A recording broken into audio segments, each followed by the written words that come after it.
the zone, breaking it down from her comfy throne. Smart as hell with a side of flair, politics sass and a killer stare. Casey's lurking tail in the frame, chat's already playing their games. That target day, sharp and bold, hot takes drop while the chaos unfolds. Truth with bite, filth in the way, still showing up every streaming day. Brains and vibes, she leads the pack. Now buckle in, no looking back. That dark night, let's go!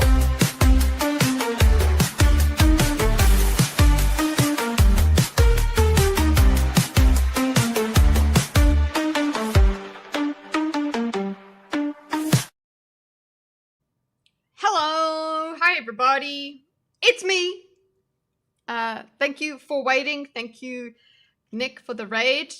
Really appreciate it. Sorry that I was all over the place with schedule today. So yeah, go and check. I did post the Masculine Monday stream earlier. That's where I was. That's why I did not stream at the right time today.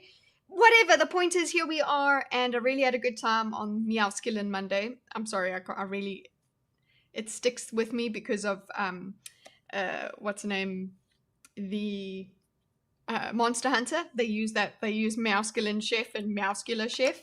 So anyway, that's what happened. They were discussing the Dead Poet Society, and I came in, you know, hours late, and, you know, just, I was the token female. So go and check that out, go and like, and subscribe to the Plot Strikes Back, which is Nick's channel. And yeah, Masculine Mondays all over the place there. Well, that's just one of his series. He's also talking about Alien Earth tomorrow, so go and have a look at that. I'm opening our background music for you guys, so it can hopefully still work. I hope you guys are okay with my curls, right? Okay, I didn't fix them properly. So they're probably gonna fade during the stream, but we'll try and get myself into a routine of knowing how to do them. And yeah, we are just hold on that. You guys should be able to hear the background music. Let me just check. Yeah. Oh, hold on. Let me just check. There's no. Yeah, we're good. We're good. There is that. Yeah, so today, war! What is it good for? I'm still taking risks here by talking about conflicts. But they're topical. It's what everybody is wondering about because of, what's the name?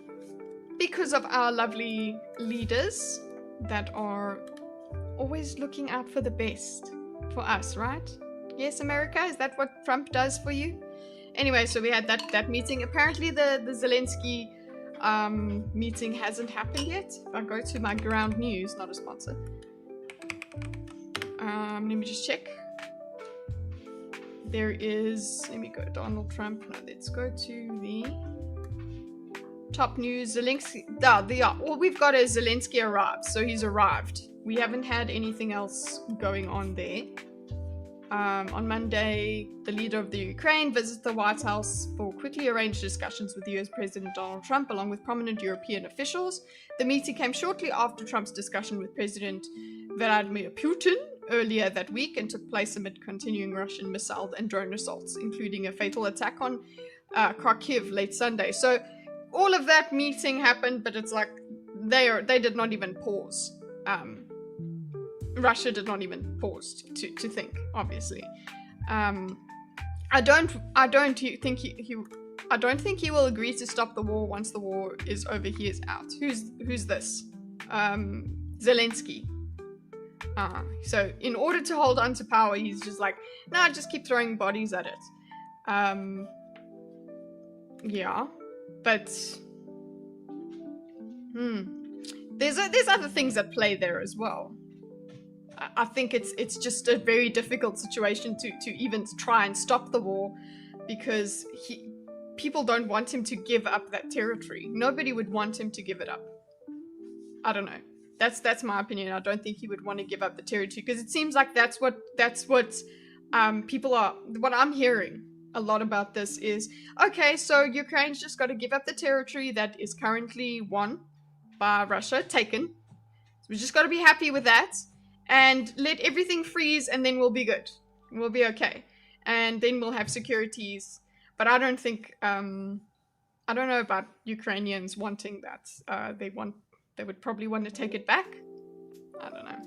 They'll end it now because the other agendas have been achieved. What other agendas, Groovy? So you're saying they'll end it now with where the fronts are now. The captured territory remains captured. Whoopsie. Remains captured, and then what?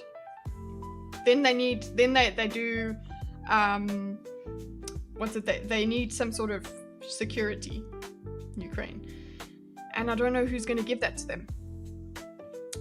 Okay, so on Sunday night, Trump wrote that Zelensky can end the war almost immediately if he chooses. If he just surrenders, guys, just give up. You know, it's fine. But warned the media would criticize him even if Russia surrendered, stating, "We give up, we concede, we surrender." Okay. Officials indicated that Monday's meeting would particularly be challenging for Zelensky, who is determined to avoid being held responsible for hindering peace negotiations by turning down Russia's unconstitutional demands, while European leaders stress the importance of protecting Ukraine and striving for a durable peace. Yeah, it seems like the only way that there is peace is by surrender. And I don't think Ukrainians are happy for that. Anyway, so let's see what we're going through today. Let me bring it up for you. Actually, I'm going to put I'm going to use the transcript again, so let me just get that out. What is it? It's a Democracy Now! Debate. I heard Sitch and Adam talking about it, so that's actually where I got the idea from. And it's about 20 minutes, so it seems like we'll be able to do it. Let's see. And I thought it was hilarious. I'll show you guys.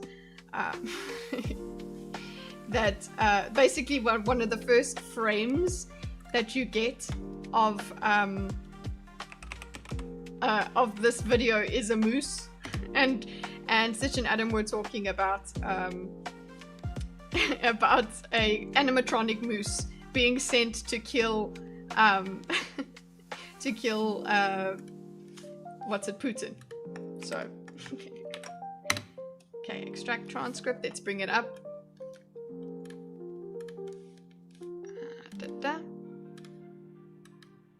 Okay, now the echo should not be here.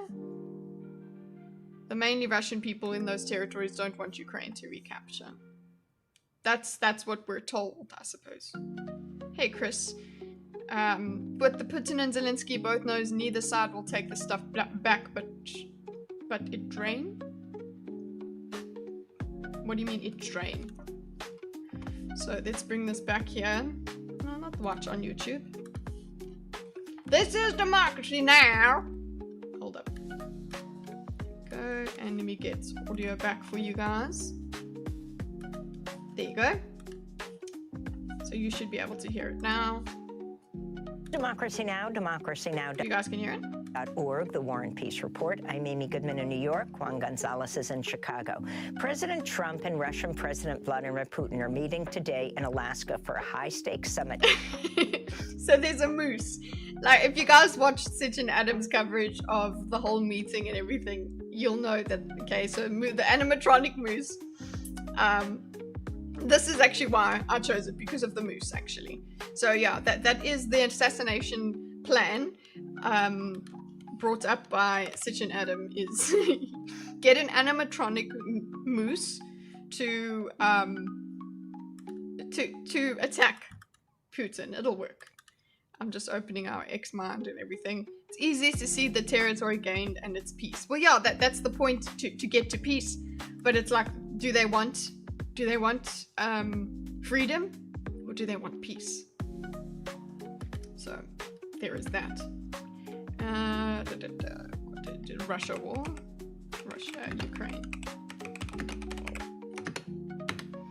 Okay.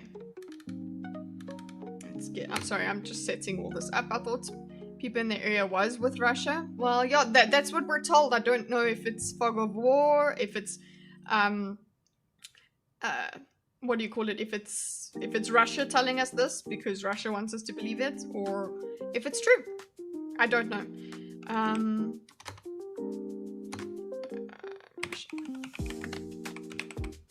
So the main question that is put in the thumbnail of this video is who started Russia-Ukraine war? That's actually the question that's put in it. The title is John Mearsheimer, Mearsheimer versus Matt Duss, a debate on Trump-Putin summit, Ukraine, Russia, and paths to peace. That was it. Earlier, I mean, when it first came out, it was called Debating Ukraine, but the thumbnail did say who started the war. The main thing that we've come across on this channel, a la, Smith? What's his name? It's not John Smith. It's Matt, not Matt. I don't know. The Smith guy, the comedian. Okay, we've heard that what we must do is read the book. Provoked. Okay, the provoked thing means that it's actually the West's fault that Russia invaded Ukraine, because the West and NATO expansion caused Russia to go into Ukraine. So it's not, you know, it's just, it wasn't, they couldn't help but they had to do it. Okay, listen, if there's people building up defenses on your borders, you must attack them. That's the theory that is brought forward. I'm not interested in that. I don't buy it, but that's the main thing. That's why people would say, I mean, most basic bitches would be like, well, Russia started the war in Ukraine because Russia's the aggressor, right? Well, no. Ukraine was corrupt in the first place. Putin blames NATO. They have Russia trapped by NATO. A trap there is dangerous. All of that, yes, all of that argument. Okay. Okay, and Lucas as well says the war was started in 2014 by the CIA coup. So, yeah, Russia has the right to defend itself against NATO, who wasn't attacking it. But yes, this is, guys, if this is your perception, good, that's okay. I appreciate you showing your, giving us your opinion. Argue with me as we go along, but please don't get frothy. Whenever it comes to geopolitics, I do go, this would be a good, it would be a good thing to tackle. But sometimes people get frothy in the chat, man, and then it's just like, you know what? Let's not. let's just go and watch a cartoon, because I can't handle your frothiness. But anyway, let's get going. This is we got a lot to get through here. So here's now I look like a South African white auntie. I'm a white tunny. Hey Wesley. Okay, so let's hear these arguments. We've got Mearsheimer is a political analyst. I don't know who Matt Duss is. So let's just hear this intro and maybe we'll find out. To discuss a possible ceasefire in Ukraine. At the White House, Trump predicted the moose, boys.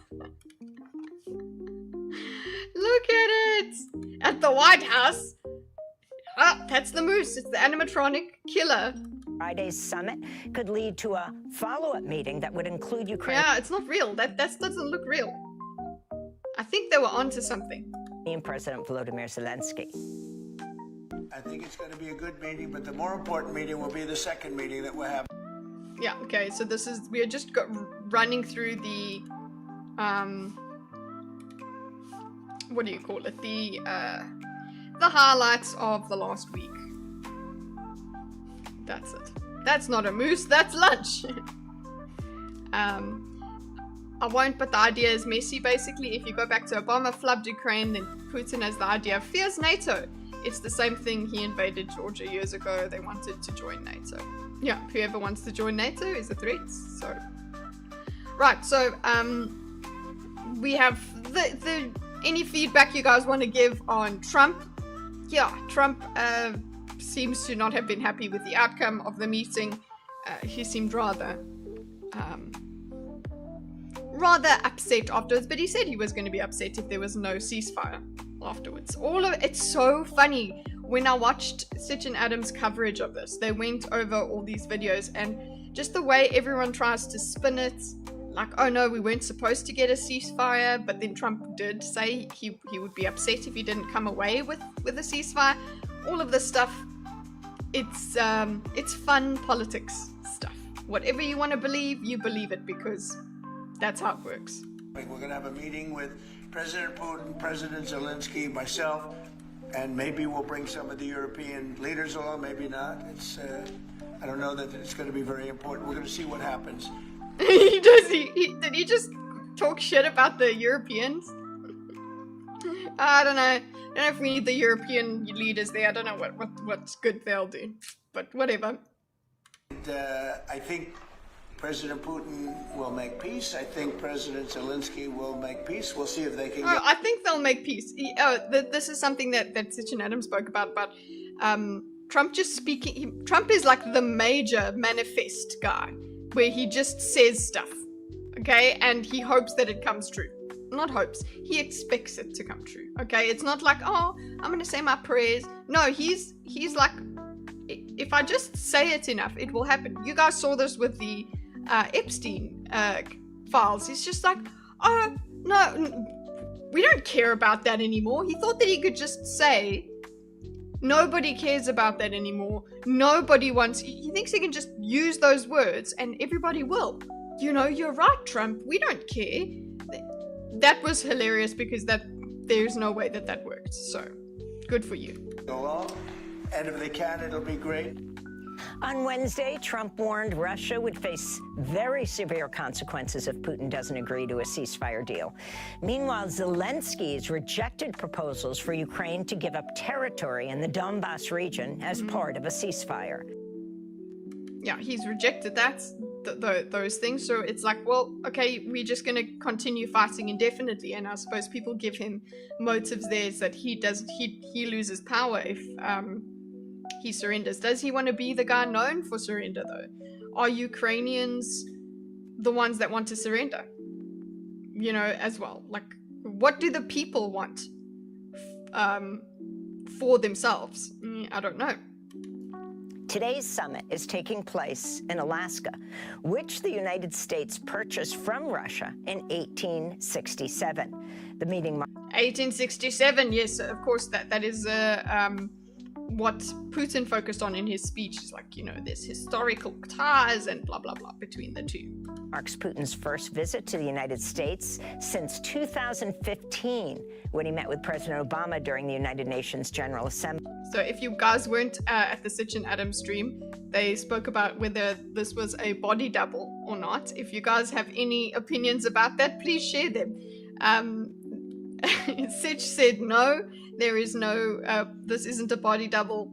But I don't know if Adam was just joking, but he was like, no, it is a body double. Why would you send a body double? Why would you send the real Putin? Yeah, so I'm busy reading The Art of the Deal. Great book.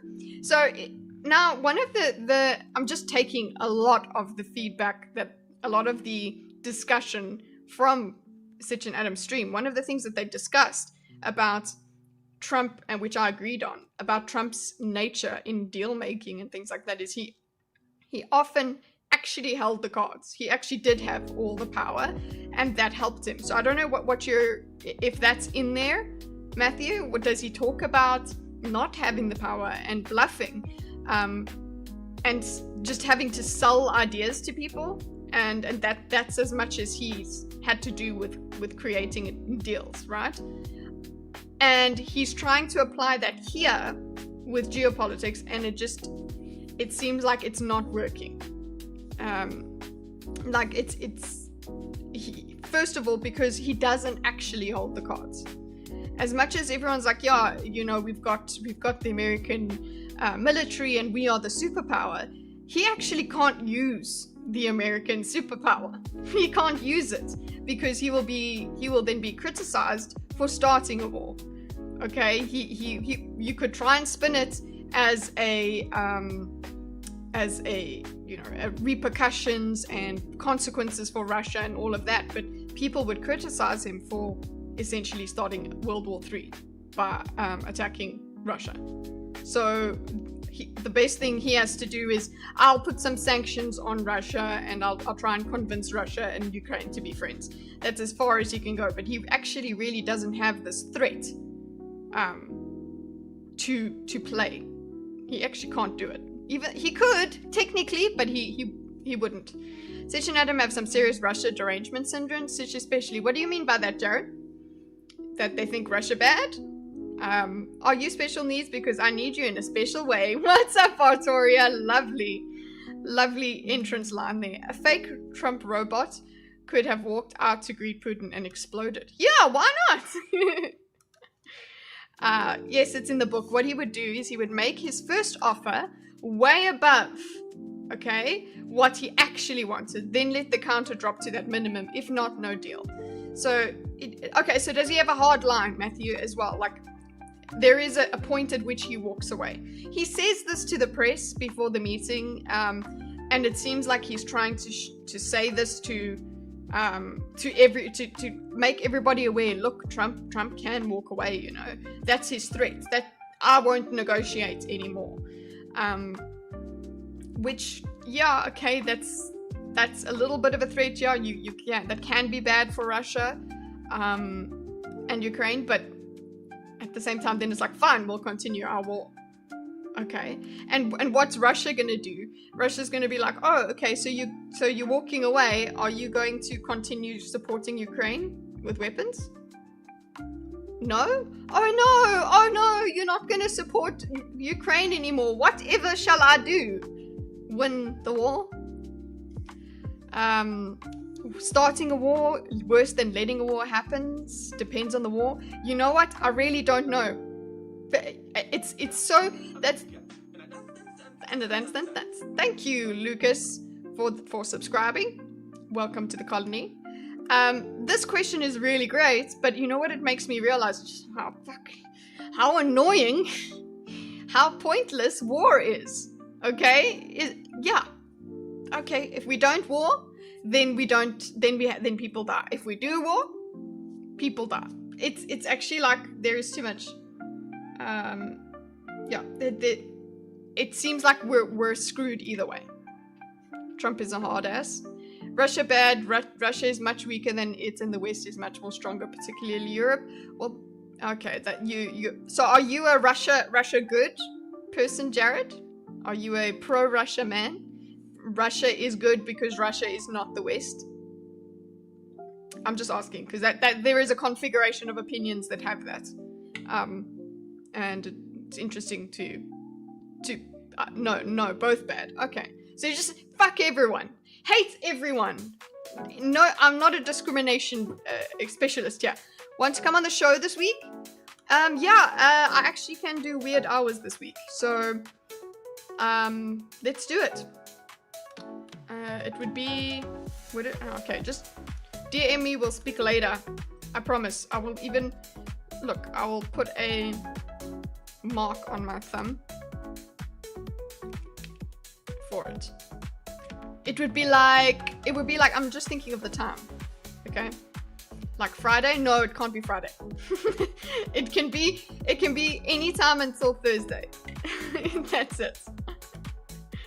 Friday late. No, I can't do Friday late. Unfortunately not.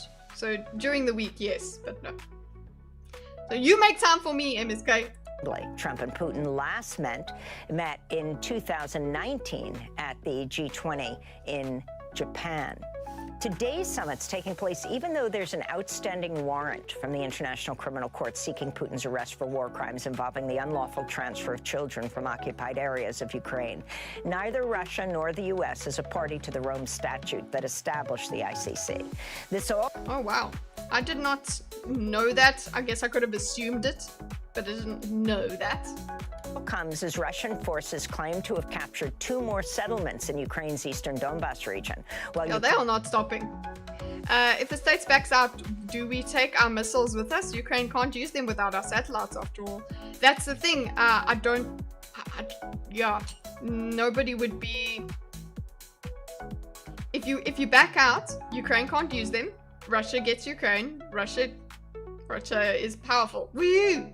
Do you want that? Do you become this so isolationist that you let your enemy rise higher? Ukraine ordered the mandatory evacuation of families from a town close to where Russian forces recently broke through front lines. To talk more about the war in Ukraine, U.S.-Russian relations, and more, we're joined by 2 guests in Washington, D.C. Matt. Okay, so this will be the debate. But look, B-Man, I will say MSK Wednesday. Okay, there you go. MSK Wednesday, and I'll stick it on my camera. There you go. All good. This is whiteboard. It'll rub off anyway. See? Okay. This is with us, Executive Vice President at the Center for International Policy, former Foreign Policy Advisor to Senator Bernie Sanders. Okay, hold on. Now I've got to write 7 p.m. PST. I hate your guys' freaking time zone. Zzz. GST is the only time zone. And then if I move, whatever time zone I'm in, I'm the center of the world, is essentially what I'm telling you. Okay? Everything should be kiddie time. And John Mearsheimer joins us from Cambridge, Massachusetts. So if we're going to say the experts, like if we're going to talk about Douglas Murray or whatever, these guys are allowed to talk, I think, because they're experts. They're the experts, okay? So we've got Matt, who's a vice president at the Center for International Policy, okay? A former foreign policy advisor to Senator Bernie Sanders, okay? So these are people that have done this stuff. And John Mearsheimer joins us from Cambridge, Massachusetts. He's the professor of political science at the University of Chicago and author most recently of How States Think, the Rationality of Foreign Policy. Okay, so there is that. I wonder if we're gonna hear, because remember, I think it was Dave Smith. That's the one. Dave Smith is the one that's always read provoked. So I wonder which one of them are going to be the provoked side and which are going to be the Russia bad side. Okay. I have squiggly wiggly hair today. Yeah, I did it. Former advisor to Bernie instantly loses all credibility. Did you go outside recently? No, this was on purpose. I actually curled my hair with little curlers and stuff. So by the end of the stream, my hair will be flat again. Mearsheimer is professor of political science at the University of Chicago and author most recently of How States Think, the Rationality of Foreign Policy. In 2014, he wrote a widely read piece for Foreign Affairs headlined, Why the Ukraine Crisis is the West's Fault. Okay, so he's got the West's fault. It seems like he's the provoked one. Okay, so, John Mearsheimer. I'm working with the diagrams. Curling is out of style. Oh, because I really care what's in style. The closest I've gotten to what's in style is I went to buy American Eagle jeans. It's a joke. They actually look good. Okay, where are we at here? There we go. Put you here. No, come on, give me options. Thank you. I'm just trying to get my layout right. So we've got John Mearsheimer. Let me just get his name. It's rather copy paste his name rather than trying to guess how to spell it. Versus Matt Duss. Axel, what are you doing, bro? Hey? What? He's jumping in and out of his box, I think. Can you guys hear the noise he's making? It like every now and then you'll hear. Okay, cool. So this is where we're going. I actually want to. So I just want to put a note here for him.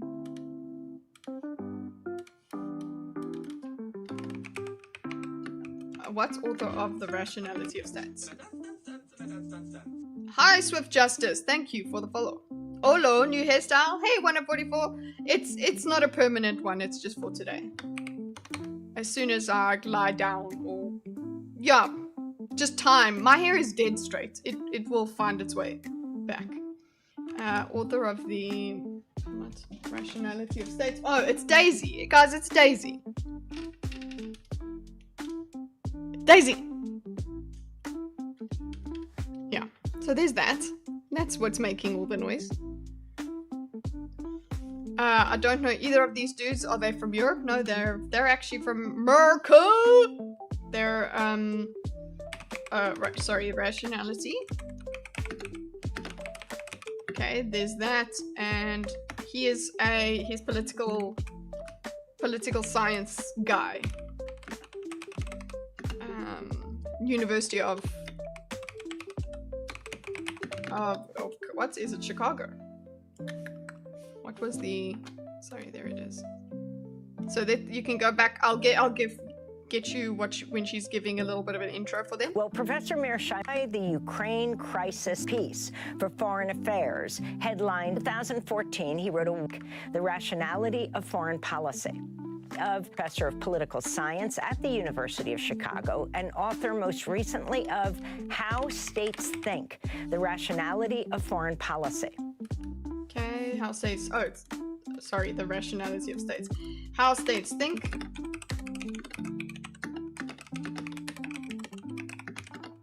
That's his book. Go and read it. I read it for today, guys. I read it for today's diagram. In 2014, he wrote a widely read piece for Foreign Affairs headlined, Why the Ukraine Crisis is the West's Fault. Okay, so why 2014?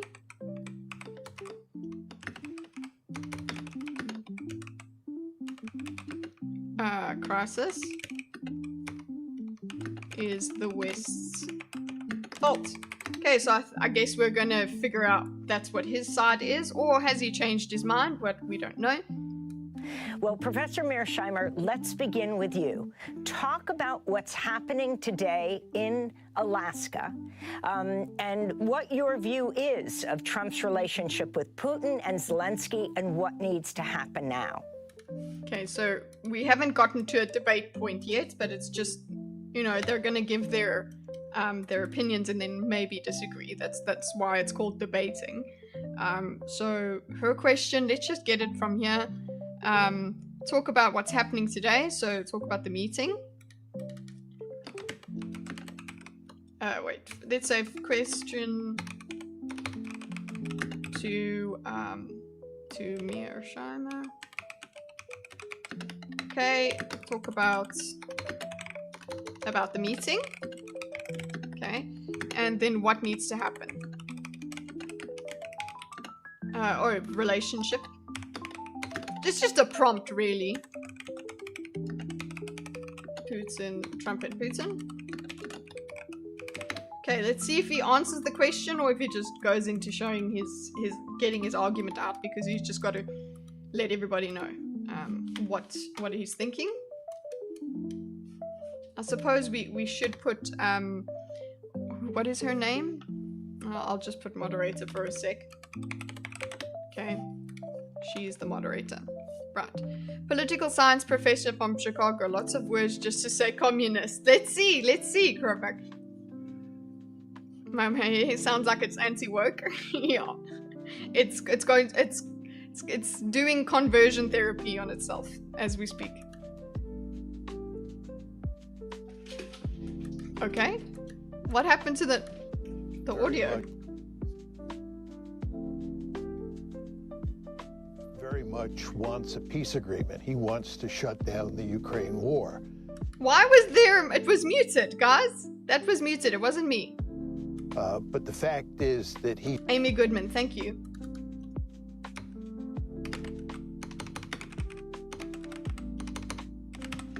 Okay. He wants. So I guess we can try and figure out what he said. he very much wants a peace agreement. He wants Who wants a peace agreement? I suppose it would be Trump. to shut down the Ukraine war. But the fact is that he's not able to do that. And meeting in Alaska with Putin today is not going to do anything to help achieve that end. Okay. So our main thing is, okay, so Trump wants peace agreement. Trump wants a peace agreement but won't get it from this meeting. Okay? Wow. And the principal problem here, Amy, is that the Russians have a series of demands that they will not compromise on, that Trump cannot accept, and certainly the Ukrainians won't accept, and the Europeans won't accept. And those three demands involve the West and Ukraine recognizing that Russia has annexed 4 Ukrainian oblasts and the Crimea. Okay, so the thing is, that's it. They can't accept what Russia wants. Russia. Woo!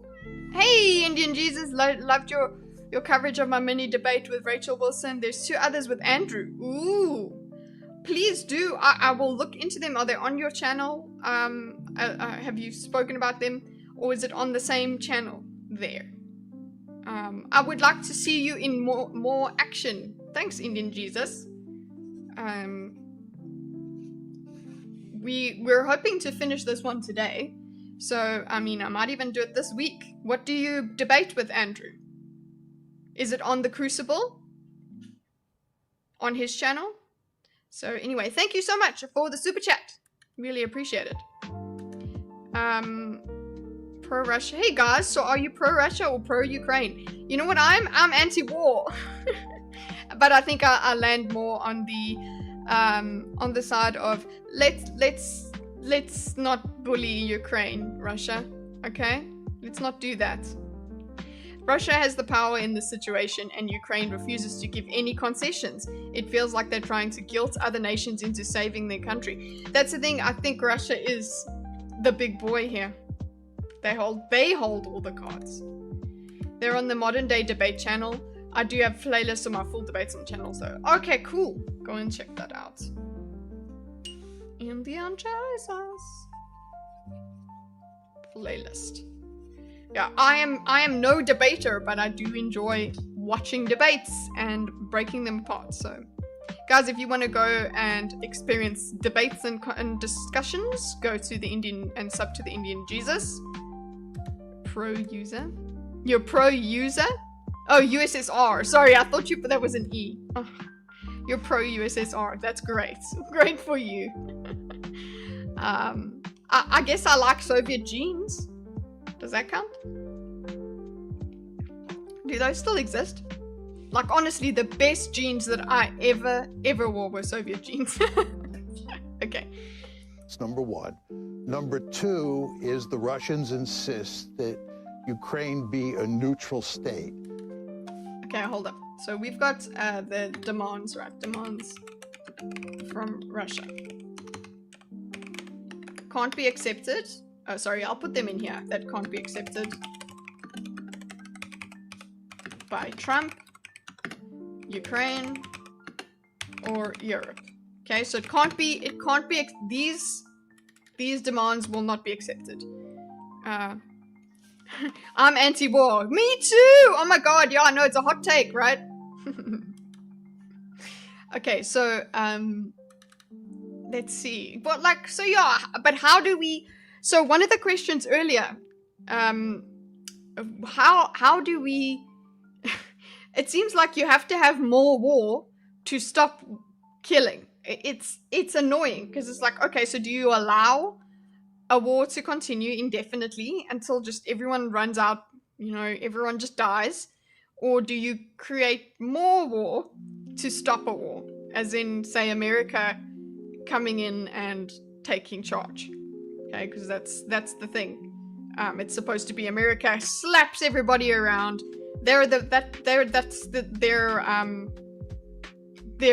MO is they come in and they clean shit up. That is supposed to be this card that Trump can play, that I've got the American might, but he actually cannot. He just can't, because we know it would be disastrous if America went to war with Russia. That's just so this Ukraine has to be this proxy. But yeah, if we're trying to negotiate for peace, right, and we're supposed to say, well, if there's no peace, then I'll show you. I'll show you violence. I'll show you what war looks like. That's supposed to be the threat, but it's just not going to work on Russia because they know he can't do it. Unless he does. Unless he does. Who knows? Do you guys think he would? I don't feel like Trump would. He doesn't want to be the wartime guy. But maybe if he was persuaded. I just think his base would not allow it. And he will not turn on his base for the sake of Ukrainian lives. If USA and Russia go to war, Greenland wins. Doesn't, like if everything is fucked up, eventually just the Drakensberg can kind of survive, hopefully. So just stay in Gauteng, get yourself to Drakensberg if Russia and America go to war. Hey Scoop! How you doing? How's the gaming going? Right, so we are talking international conflict. Do you like war, Scooby? You're a fan of war? Fan of conflict? Want that? Peepers wants more war. Russia has been made a fool in this war. They thought they'd steamroll Ukraine, but hit a brick wall. Russia may not walk away due to embarrassment. Yeah, they can't. This basically means it can't be in NATO and it can't have security guarantees. Okay, from so the sorry, West. I just want to go back to the demands. That's number one. For Ukraine, and those three demands involve the West and Ukraine recognizing that Russia has annexed 4 Ukrainian oblasts and the Crimea. That's number one. Okay, so recognizing the annexation. Recognizing the annexations. Okay, that's the one. And the rest, the West. So Ukraine and the West. And that's part of why people have used this and the Israel conflict. They use this as their, in America, they use this as their, I don't know, their political fighting tool. They're like, okay, well, if you're for Russia, that means you're anti-West, you're anti-imperialism, you're anti-war, actually, because you're against supporting Ukraine. Whereas I think that's a bit too basic. I think you're just going, oh, you're being like Hassan, which is another thing they pointed out, where it's like, oh, okay, so you're just going to see where the USA is what the USA is trying to do, and look for the opposite, and that's the person you're going to support. Sweet. Okay, so we got that. Ukraine, West recognizing annexations then. Number two is the Russians insist that Ukraine be a neutral state. This basically means it can't be in NATO and it can't have security guarantees from the West. Yeah. And that will not do, because that is the whole thing Zelensky wants. He wants security. It's like, you want the whole thing of having plants in Ukraine. That would mean that America has interests there, and then they would therefore be able to retaliate. That whole thing was rejected by Zelensky, if you recall. Remember the disastrous meeting? Okay, so it's the Ukraine should be a neutral nation. No NATO. No defense. No security guarantees. Okay, can't be defended by anyone. That's it. So basically, Ukraine, give your shit up, and Russia will be happy, and Russia will stop there. Especially the United States. And then the third demand is that Ukraine disarm to the point where it doesn't have significant offensive capability against Russia. Yeah, so yeah, give it all up. Also disarm them. Disarm Ukraine. Okay. Why not? I guess that's the heart. What? I suppose if we're going into this art of the deal stuff, guys, if you're going in high, why? We're talking.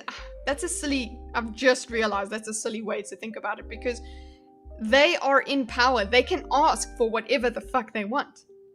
They're not trying to ask for more and get less and compromise. This is literally all they want. They're not going to go for less. And I guess that's why wars happen, guys. People don't agree on which land belongs to who. These demands are unalterable from a Russian perspective, but obviously they're unacceptable to the Ukrainians. They're unacceptable to the Europeans, and there's no way that Trump can agree to them. So, also, a fascinating thing that we saw in the Sitch and Adam stream, they went and they looked at an Asmongold clip, and one of the things was why is it, you know, one of the points that Asmongold made was like, it's actually not up to us to decide what's best for Ukraine. But cool, that makes sense. I understand that, but Americans are involved in this decision because they want to not be involved with Ukraine at all. They don't want to be involved in wars, right? They've got this isolationist thing that it's like, we don't want to foot the bill. We don't want our weapons to go there. We don't want to be involved at all.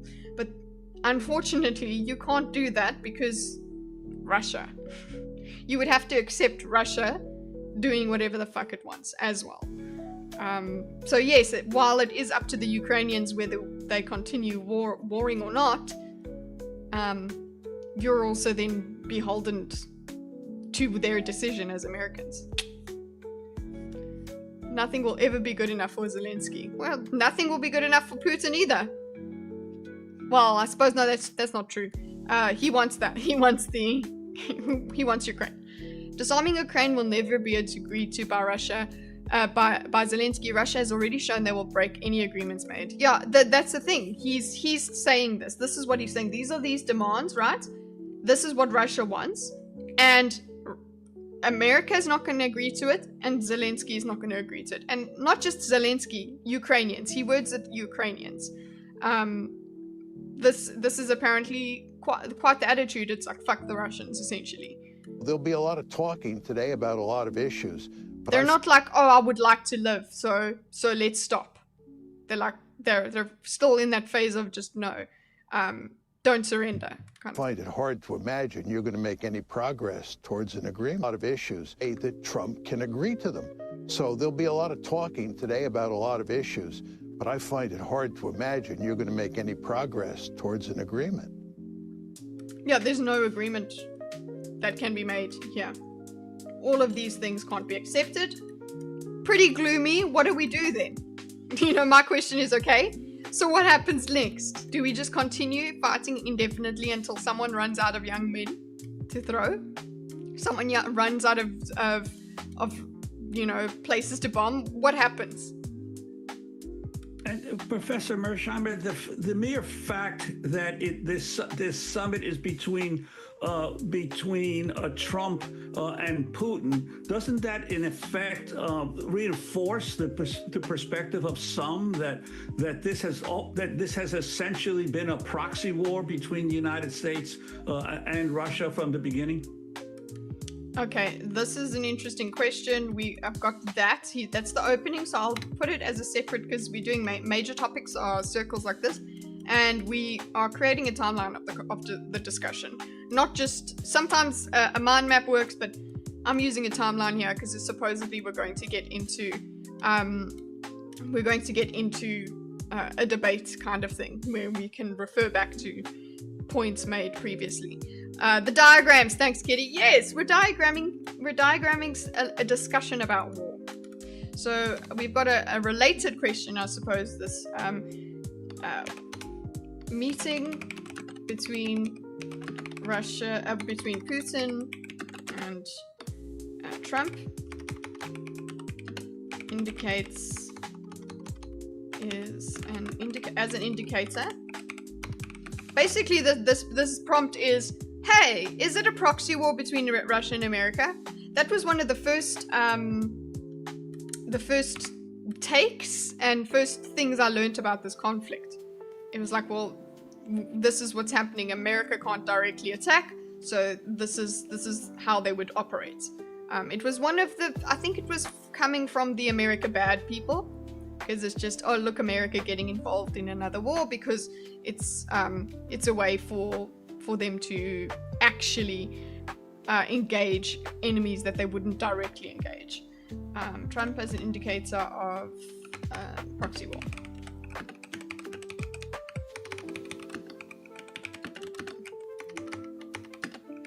Okay, so that's just the prompt. What does the political analysts say about this? And I suppose that having it as a proxy war would join to this idea that he blames the West for the Ukraine crisis. So I would expect him to be on this proxy war train. Oh, it's clearly been a proxy war. And there's no question that the United States and Russia are almost at war with each other. And therefore, it makes sense for Putin and for Trump to sit down and talk and try to work out the broad parameters of a deal. But the problem... Okay, just hold on. I'm trying to go. If you get annoyed with how often I pause, it's because I'm really just trying to get one point at a time. That's why these things take me so long. So, yeah, we've got... he agrees it is a proxy war. Okay, and it follows, his next point follows on that they should meet. USA and Russia are almost at war. Okay, almost at war with each other, and therefore it makes sense for Putin and Trump to sit down and talk and try to work out the broad parameters. Okay, there. Trump and Putin need to sit and work out.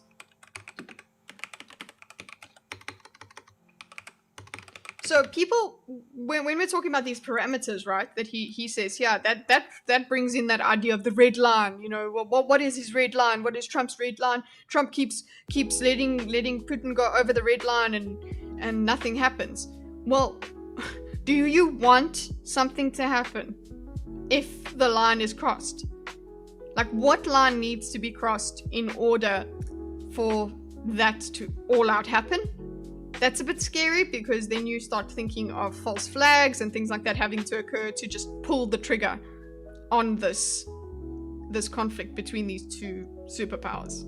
It's a bit scary. I don't know how horrible it would be, but I think it would be pretty horrible. I don't think it's something we should be looking for. It wasn't a proxy war. Vlad waited for Trump to leave office before attacking to avoid US involvement. Okay, so but now Krovax, what would people would probably want to say though is, so yeah, cool, that's Russia, because this is another thing that Dave Smith will say is that, well, he doesn't, yeah, Russia's the enemy, whatever, but I will criticize America as much as I want because it's my state, you know. So one of the things that he will do is, and he or people of that persuasion will still blame America for getting any kind of involvement anyway. That's it. If they're involved in any way, it's because they wanted to be in this proxy war in the first place. Is there are two other players in the game, and those two other players are Ukraine and Europe. So you have a situation here, Juan, where even if Putin and Trump were to work out some sort of agreement, they could lay out the parameters of a deal. They have to run that deal by the Ukrainians and the Europeans. And I think if Trump makes the necessary concessions to accommodate the Russians, the problem is that there's no way the Ukrainians, the Europeans, and truth be told, a large chunk of the American national security establishment would accept the deal that Putin worked out. Okay, so he's saying even Americans, right? The truth be told, chunk of the American national security establishment. I would expect that's because the national security establishment is, yeah, giving Russia anything, giving Russia any kind of concessions is a bad idea. So that's what I'm hearing from that. Trump needs to sit and work out. So parameters, cool, but there is a third party involved, is Ukraine and Europe. Okay, so it's just even, I suppose, even if Trump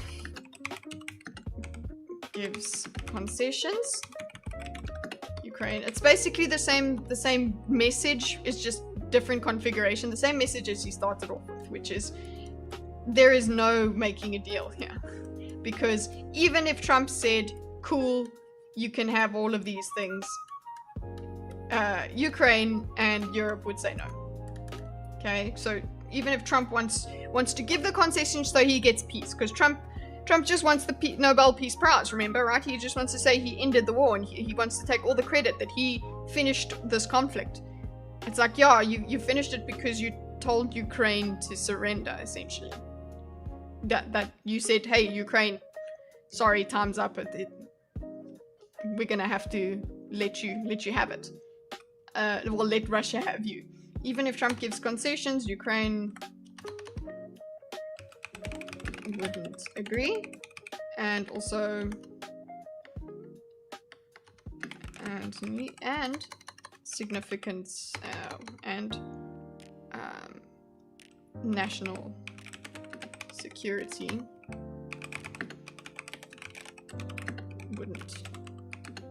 wouldn't approve either. So still no deal nobody's got any ideas of how this is going to be fixed. Yeah, you can't expect Russia to just take their ball and go home. No one would agree to that. Yeah, but yeah, so I suppose Russia wants to take more than their ball, and they're not going to go home. They want to play here. But what does Ukraine get? I guess Ukraine does not give a shit. That's why this one is ultimately, I mean, Russia does not give a shit about Ukraine, duh. going to be settled on the battlefield. Oof. Wow. So this is this political analyst is like, look, guys, it will just be settled. It's going to be settled on the battlefield. So this is basically, in summary, no deal worked out on the battlefield. But usually, like with war, you don't go ding ding ding round 3 and then oh, we won the war. You know, like you have to be completely overrun to end a war, to completely defeat it, to completely annihilate it, for the war to end, for somebody to win. It's more like, okay, fine, Ukraine won't say uncle for as long as possible. One of the jokes that they eventually came to on Sitch and Adam was live free or die. And it's like, well, they're gonna die. The Ukrainians are just gonna die. So that's essentially what he's said here. No deal, this is gonna be worked out on the battlefield. It's gonna be settled on the battlefield. Nice, good times. So now Amy is gonna bring in Matt Duss, who I don't know, is he gonna give us any kind of hope? I'd like to bring in Matt Duss to the conversation. Matt, your perspective on this summit in Alaska and what you expect or think may come out of it. Okay, so is it going to be different? Interesting. Matt Duss's perspective. Okay, that's what we need here. I suppose this is supposed to be when we disagree, right? Or are the hosts the ones that disagree with the guests? Okay. Yeah, thank you. I mean, in terms of what's going to come out of this summit, I actually don't disagree with Professor Mearsheimer. It seems like there's not been a great deal of preparation going into this summit. And Putin, as the professor said, Putin's goals do not seem to have changed much, if at all. Why would they? Why would they? Nobody is threatening him severely enough, or nobody is a severe enough threat. One of the things that was not brought up in this extensive, well, it wasn't focused on in the stream, but one of the things that immediately V said was, this is just politicians. This meeting is just politicians saying, look, we're doing a thing. Look, we're trying. It's all just a optics. It's just, look, we're trying to discuss. We're trying to negotiate. Look, Trump is just getting to say to people, look, I'm trying. Look at me. I'm doing stuff.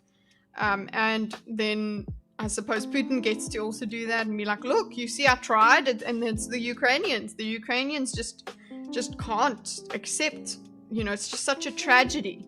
The way that he said it in his speech was just incredible. That he was just like, yeah, we must find a way to stop this tragedy. Like, well, I mean, there is a way, but we can't do that anymore. you can't walk away with your ball. You can't take your ball and go home without being humiliated and whatever. So you're not going to stop the tragedy. It has to be Ukraine who gives up, which is so scary. It's so ugly to think about that. But we just have to let people with power win, or we have to use more power to take them out. So I don't know what the solution is here, which is why I don't have particular, when somebody says what's your take on this, it's just like, I just don't like war, because look at it, look how horrible it is. What else can I say? Putin versus Tutti, who would win? Well, you saw how tall Trump is compared to Putin, and Putin's suffering from Alzheimer's. Not Alzheimer's, Parkinson's. It was actually full of economists. There were probably more backroom deals over the bigger issues there than Ukraine. I don't know what you guys... US politicians only cared about Ukraine due to all the money laundering they did over there. It's been a corrupt country from day one. There are no good guys in this fight. Well, there's the smaller guy. He wants a Ukraine that's effectively under his influence, part of Russia's sphere of control.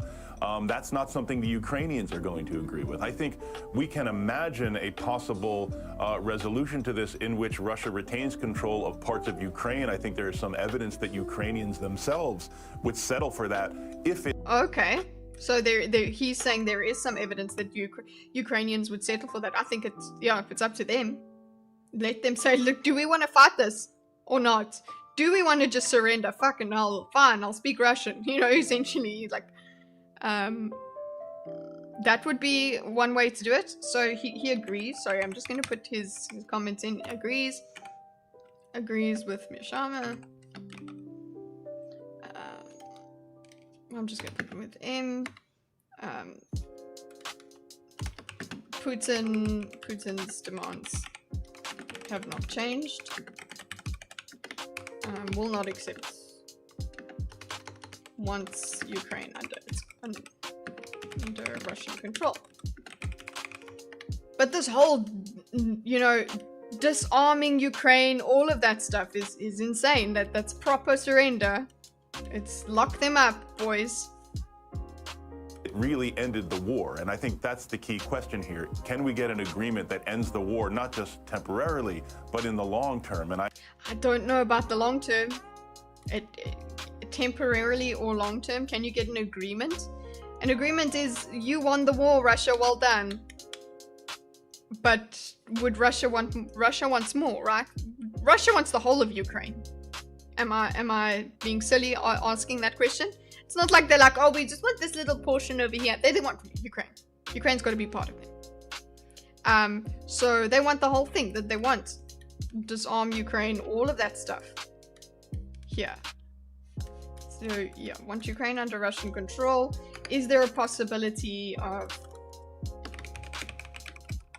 of Russia retaining territories.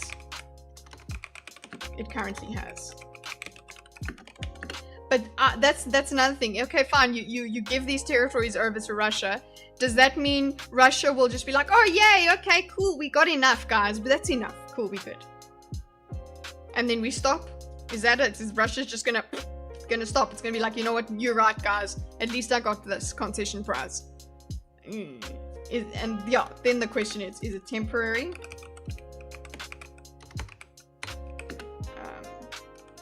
End or long term? That's the question. Russia is letting post-coup Kiev completely genocide Russian culture and language in Ukraine, giving up the Black Sea, where Russia has had its naval fleet for centuries. NATO was not an option for Russia. They don't want Western Ukraine. Oh, okay. And I think that's very, very unlikely, at least right now. Although I will say, just the fact that the U.S. and Russia are sitting down could possibly create some other opportunities that we haven't yet considered. There's a magic opportunity. There's just a magic thing that maybe they could come to a deal. But yeah, I think with this, we're on this, guys. Maybe it's just because I'm blackpilled about life and I'm just like, yeah, probably war will win. War will win out in the end and you'll have more war. It's inevitable. The kind of way that Wesley says, yeah, it's always about power, that's life. So it's like, that's life. Life is just a place for war. Humans congregating into nations is just a way, or any group, wherever there's more than one group, there's going to be a conflict. Wherever there's more than one individual, there's going to be a conflict. So, yeesh. Sorry, alternative. A meeting may result in alternative. We haven't considered yet. So these political minds, okay, these analysts, we haven't considered them. So you know what, Trump and Putin, they'll consider something. They'll find a way. Trump, Putin, and Zelensky will find a solution that no one on planet Earth has figured out. Although I'm very skeptical. I mean, listen, there is an alternative, which is use the mechanical moose to kill Putin. But yeah, then I'm not advocating for that, okay? I'm just saying it's an option. There's no advocation, I'm just describing it. I want to put this question to both Matt Duss and Professor Mearsheimer, because I know that you disagree on this issue, is how did we get to this point? Let's start with you, Matt. Okay, so this is the main debate, actually, that happened. Well, happens, because the main question on the thumbnail was how who started the war. So how did we get to this point?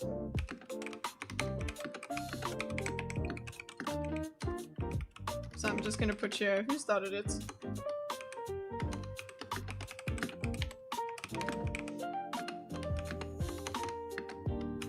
So I'm anticipating coming into agreement with Matt here, not Mearsheimer.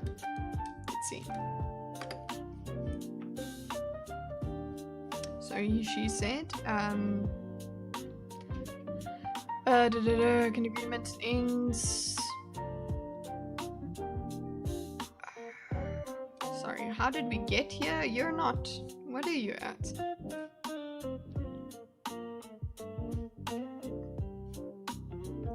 Because I know that you disagree on this issue, how did we get to the point? This not with you, Matt. So Matt's perspective.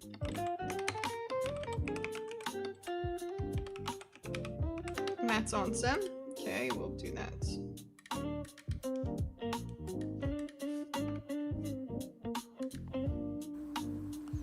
Well, we got to this point because Vladimir Putin decided to invade Ukraine and try to take it over. That's my thing, is like he still had to make that decision, okay? So like, oh, you provoked me, but you still had to make the decision. Oh, I had no choice. I don't know, it still feels like there is a choice. No, you're just not considering the political security things, and they needed to, it's self-defense. Yeah, I'm just not on that, I'm not on that train. Good for you if you're on the different one. Your opinion and my opinion are not going to change the circumstances anyway. And whatever, who started it, we're still here and we're still looking at basically settling it on the battlefield. What actually, I suppose you can't say it doesn't matter who started it, we have to now finish it. If we're talking about who started it, that's supposed to be a way for us to decide how do we end it, right? If we're saying, oh, what started it? What were the factors that led to this? If we took away those factors, would we get away from this conflict? And it seems like what people are asserting is just, well, yeah, let Russia be Russia, and then this wouldn't have happened. Let Russia do whatever the fuck what Russia wants to do, and we'll be cool. That's what you were supposed to do. Then we wouldn't be in this situation. Right. Okay.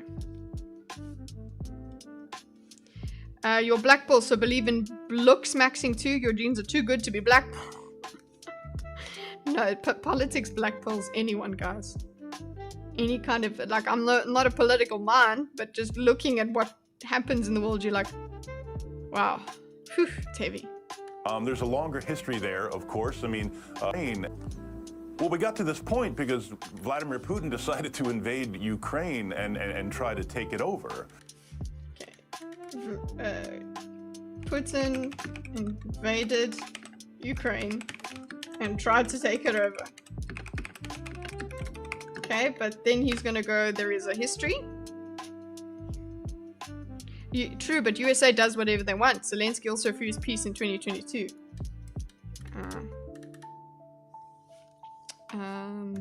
So you're also saying, it's, what's her name? It's also on Zelensky as well. Invaded. America does what it wants, yeah, and it's okay when America does it, is one of the arguments. It was Brandon who started the war for Hunter's crack money. Well, you know what? Actually, Godspeed. That is another little talking point that Trump is now trotting out as a little bit of a backstep. So he's like, well, I inherited this war. I inherited it. I'm gonna stop it, but I inherited it. Just remember, it wasn't me. And you know, and you know, Putin said that he wouldn't have invaded if I was president. So, you know, like, also it seems as if they agreed that that's what Putin needs to put in his speech, that, hey, by the way, I wouldn't have invaded if Trump was president. Like, okay, then why? Because America is supposed to have this big swinging dick, right? And without Trump, it's not a big swinging dick. Okay. But right now it can't be. Otherwise we're pulling the trigger, and that's scary. There's a longer history there, of course. I mean, Professor Mearsheimer has talked a lot about the growth of NATO and how Russia sees that as a threat. I think there is evidence that that is true. I mean, that others have claimed that as well. U.S. officials throughout the 1990s, former Secretary of Defense Bill Perry, former head of the CIA, Bill Burns, have all in their time as diplomats mentioned that this is a real problem for Russia, not just for Putin. Okay, so this is him steel manning, I suppose. There has to be a but. I'm hoping there is a but at the end. Otherwise, you're just stating your opponent's idea, your opponent's counter argument, and leaving it there for like, yeah, I guess you can believe this or you can believe that. There is no selling your idea versus the other. So he knows, he's anticipating what's going to come. So he starts off with this historical, there's evidence that is true. Sorry, let me just go back here so I can actually see. Vladimir Putin decided to invade Ukraine and take it over. There's a longer history there. Mearsheimer, so you notice he's speaking about it. That, he's talked a lot about the growth of NATO. So historical context, historically, NATO growth He doesn't say expansion, he just says growth. NATO growth and how Russia sees it as a threat. Seen as a threat by Russia. Okay, the whole provoked idea.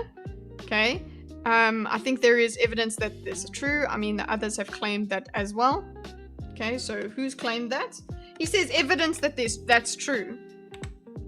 Okay, maybe he's got a more nuanced thing. There's evidence that that is true, that NATO was a precipitating factor and whatever, but the choice still came down to Putin deciding to take these matters and take action on them.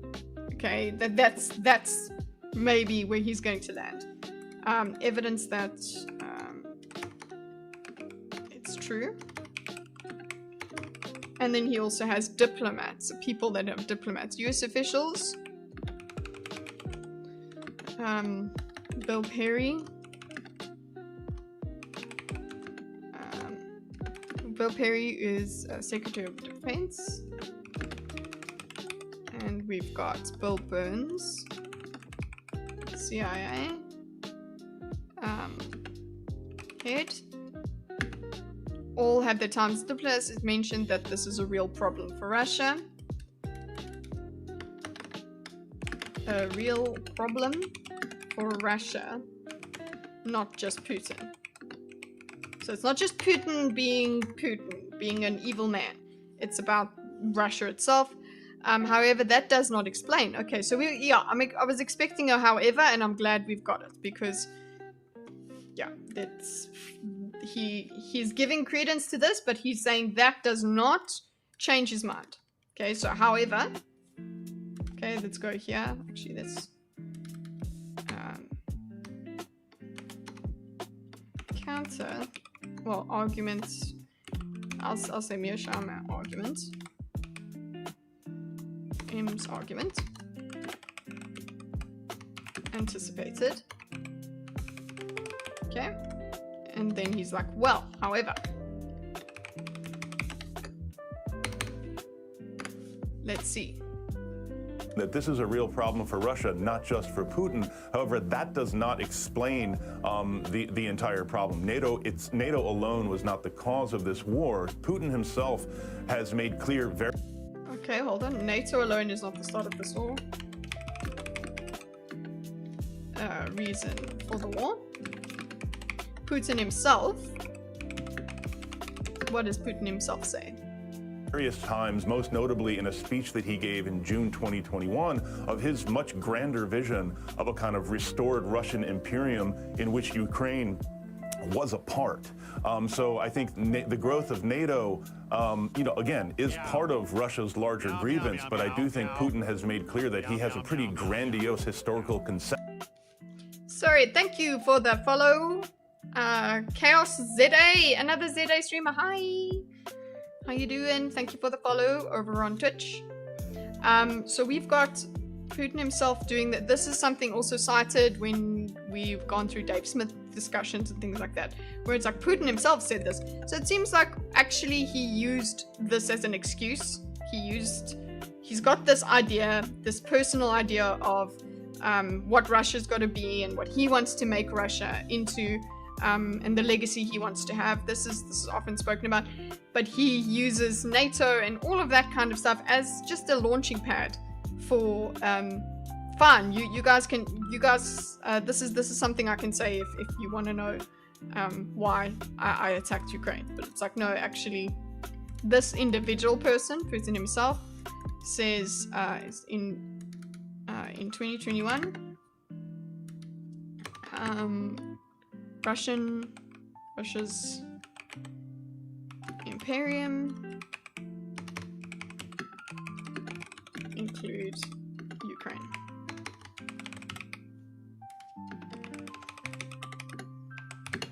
And he does have this, there is a lot to unpack. There is a lot of chaos, Zede, to unpack.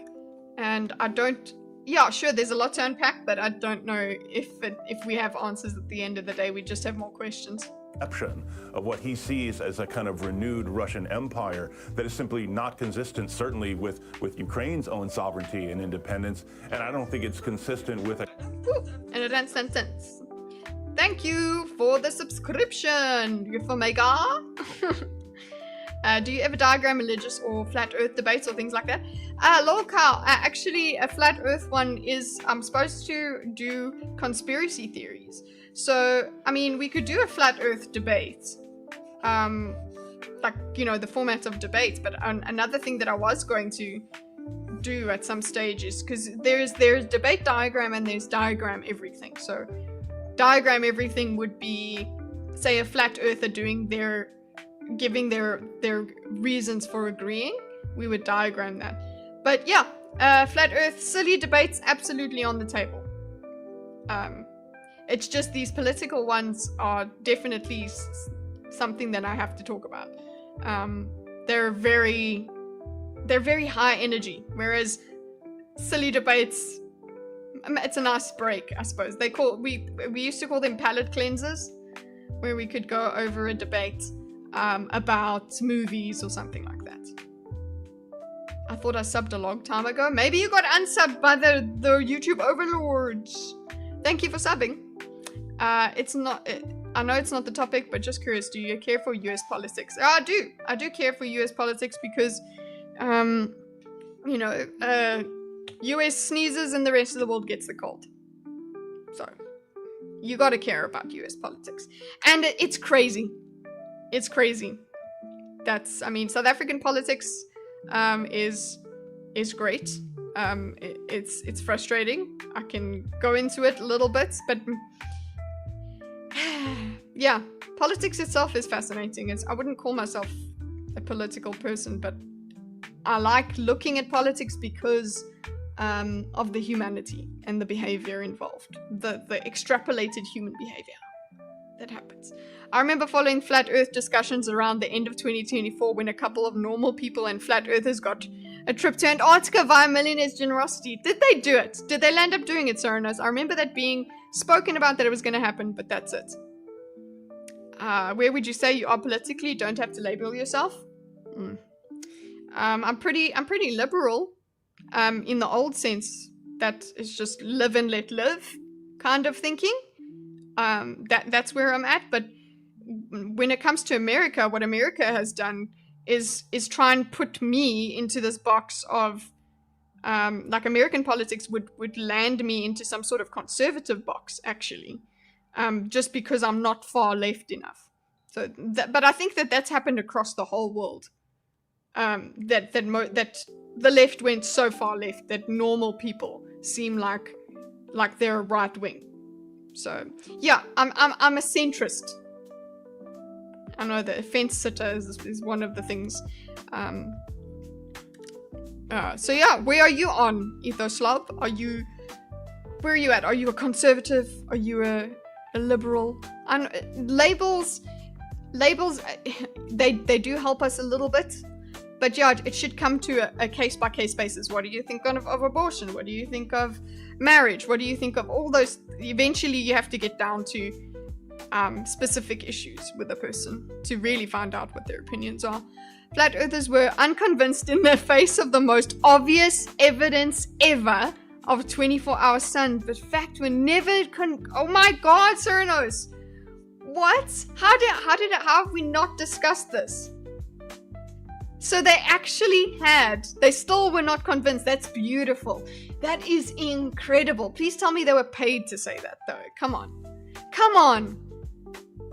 Confirmation bias, like you can't believe. What was their explanation for this, Cyrnos? Oh my god.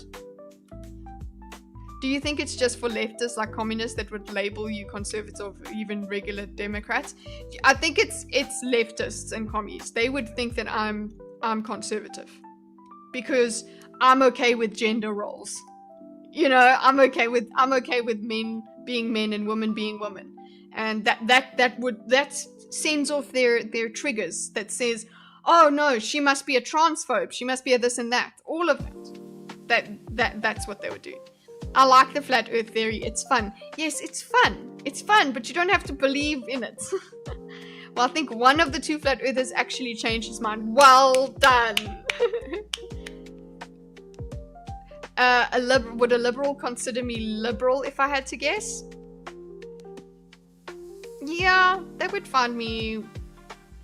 Yeah, they would find me liberal. A normal liberal would find me liberal. Yeah. When progressives eventually becomes conservatives because of how progressive their progressives will be. But they just gotta all the way eventually get in. No, progressives always want to keep moving and changing. Conservatives want to keep things the same. So, I think what you're going for there, Wesley, is like, okay, if they progress to the ideal, wouldn't they then become conservatives? Yes. If they get all the way to progression, level 9,000 is the one that they need to get to. And then, so once they get there, do they stop? Do they say, cool, now nobody gets to change anything because we've progressed as far as we've gotten it. We are humanity pro max. And that's where we're at, and you stop. Then they would become conservatives, because there would be people that want to go even further and even further and even further in the name of progress, because we can progress all the way into extinction. Far leftists would fucking explode if they achieved their communist utopia. They wouldn't know how to know who to fight. Interesting. Yeah, they would not. But they would, and they would still blame.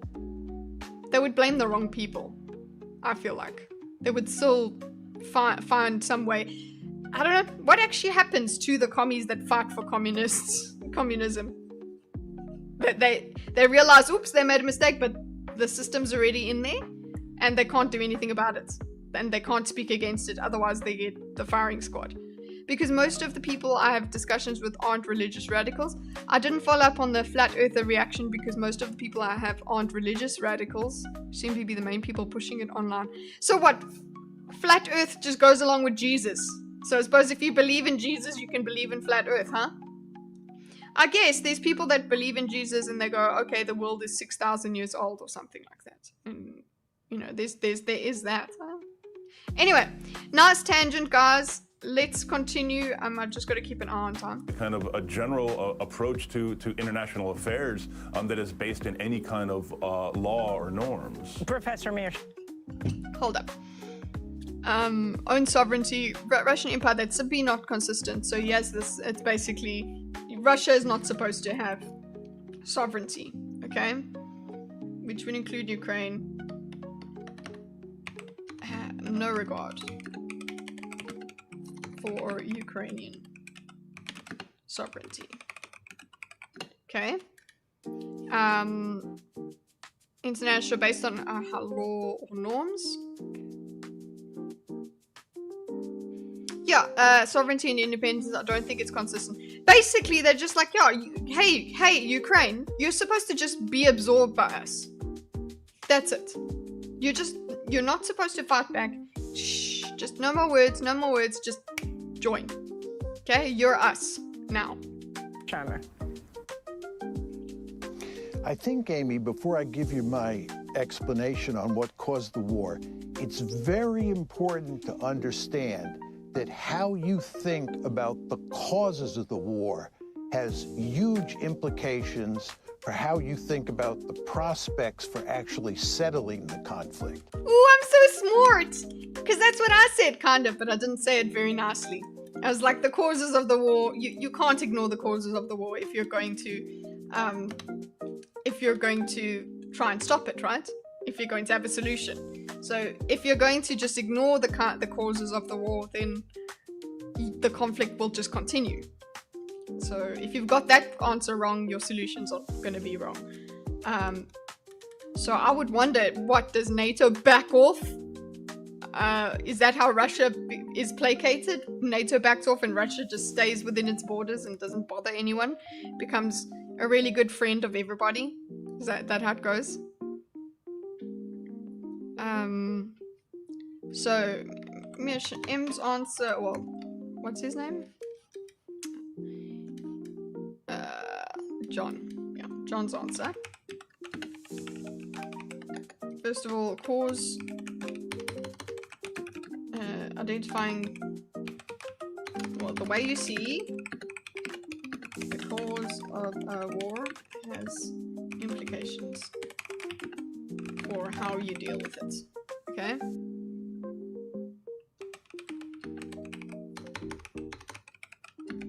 Okay, so very good. Yeah. Meow, meow, meow, meow, meow. Thank you so much for following Ethoslog. Really appreciate it. We on this channel, well, on this Twitch channel, I will just stream everything. Okay, so on the Twitch channel, all the political stuff, the reaction stuff. Anytime I go live, it just goes on the Twitch channel. But when it comes to gaming on YouTube, just a reminder, guys, when I do gaming, it goes onto the That Don Kitty Games YouTube. So, just a reminder. That's on Fridays. Now, Matt basically makes the argument that the principal cause of the war was that Putin had grand ambitions. He wanted to restore the Soviet Union, create a greater Russia, or what have you. And he was interested in conquering Ukraine and incorporating it into Russia. I don't believe that. He doesn't believe that. Interesting. So he's completely rejecting that fact? Isn't there a personality in there that's doing this? Interesting. Okay, let's go. So what Matt said is there's Putin. So Matt has acknowledged the fact that there is the NATO argument, the provoked argument, right? There is that. He acknowledged it. But then he said it's not the full story. There's also this. Okay? Whereas he's completely said this, however, not even something to consider. Okay? So, doesn't believe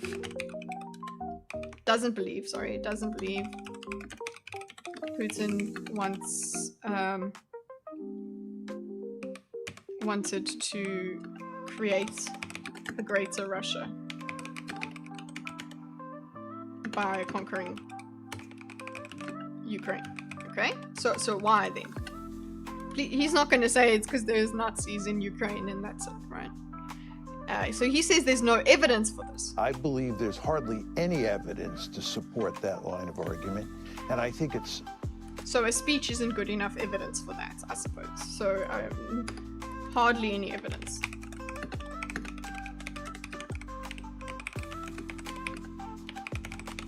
Okay, so it's not even in both of these things can be true at once thing. Quite clear. In fact, I think there's overwhelming evidence that it was NATO expansion into Ukraine that drove this train.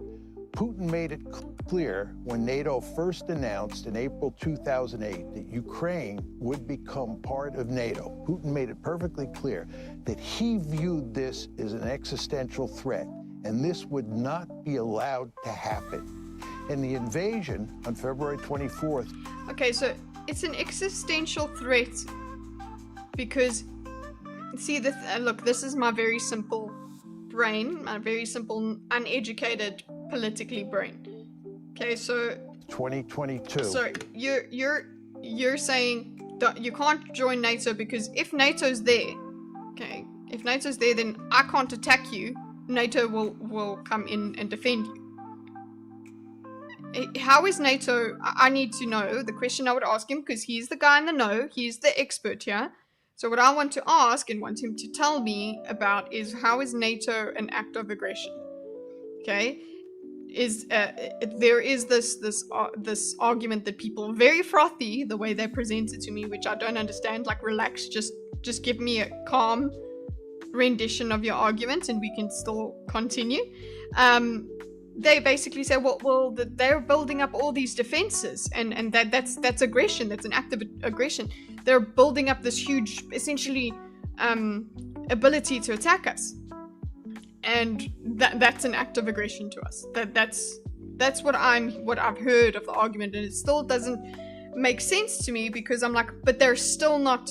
They're just defending themselves against you. You're saying, oh, she put on a. This is what it sounds like for me. It's just like, okay, well, I put on a bulletproof vest. Okay, so this is obviously the way I view NATO, right? So I put on a bulletproof vest, and yeah, I get some guns as well.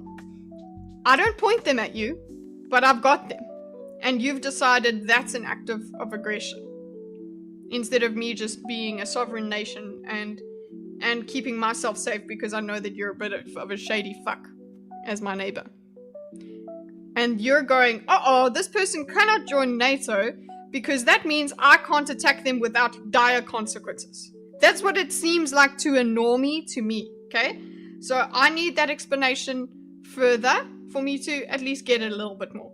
Just the way it seems to me is, I suppose the Asmongold's kind of idea is just like, so you're telling me that that me defending myself is an act of aggression towards you. But I suppose what he would need to do is just change my mind about what NATO is. And let's see if he talks about it. So he just goes, there's hardly any evidence, okay? So there's that. We've got this hardly any evidence. The alternative, okay, is that Putin made it clear that Ukraine joining NATO would be an existential. So is he saying that an existential threat? So would that be Ukraine would attack them? That was an idea that Ukraine would attack. The fact that they're in NATO, it's supposed to be that is evidence that they're going to attack Russia and take more territories back, right? Part of NATO, Putin made it perfectly clear that he viewed this as an existential threat and that it would not be allowed to happen. Okay? Existential threat, it would not be allowed to happen. Okay, so Big Bully comes and says, you're not allowed to eat your lunch. If you eat your lunch, I'm gonna attack you. So obviously in this scenario, again, it's my worldview that Ukraine is supposed to be allowed to eat its lunch. But in the other interpretation, it's not about eating lunch. It's actually about pointing a gun at Russia. Okay, existential threats and would not allow.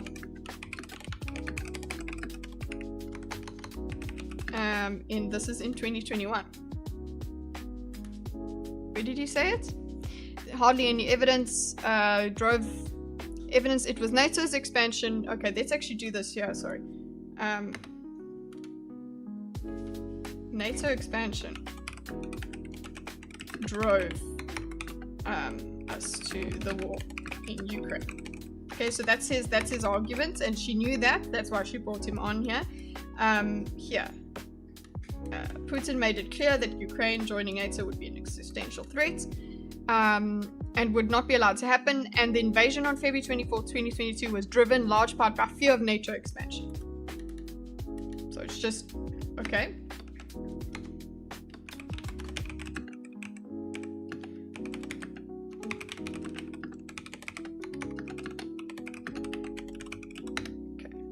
What happened to the hair? It's curled. I curled it. Morning, sweethearts. Theo. This is Israel versus Iraq, but people don't like Russia defending themselves, but Israel can. Interesting.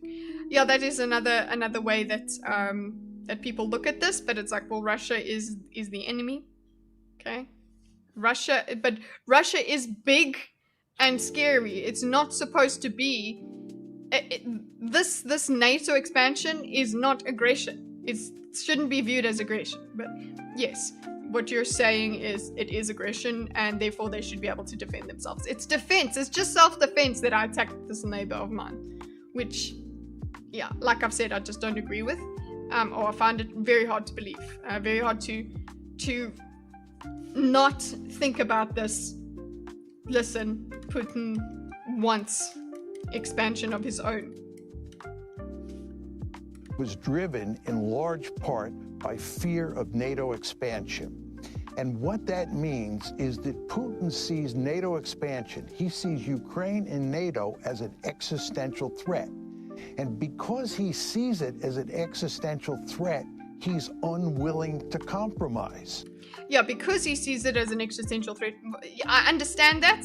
I can understand you can see it as an existential threat. But I think what from, like I said, my normie view is he shouldn't see it as an existential threat. That he shouldn't. But then again, that's because I'm not Russia and I'm not seeing it through his eyes. People seem to forget that Russia was officially closer aligned to NATO than Ukraine ever was, and then Putin pulled out. Okay. Many people think that in Alaska, what Trump could... NATO is a military alliance. Think about it this way. Would the US tolerate a Chinese military base in Mexico? So it's a military alliance. Because they are enemies. Because they're already enemies. We can't tolerate our people allying more. Because that's our enemy. Yeah, the whole idea is, I suppose I'm very Western centric then, because I'm seeing it as, yeah, well, we need to defend ourselves against Russia. Russia's always the big threat. Russia's the big ugly guy. Where I would rather have the US in control, not Russia.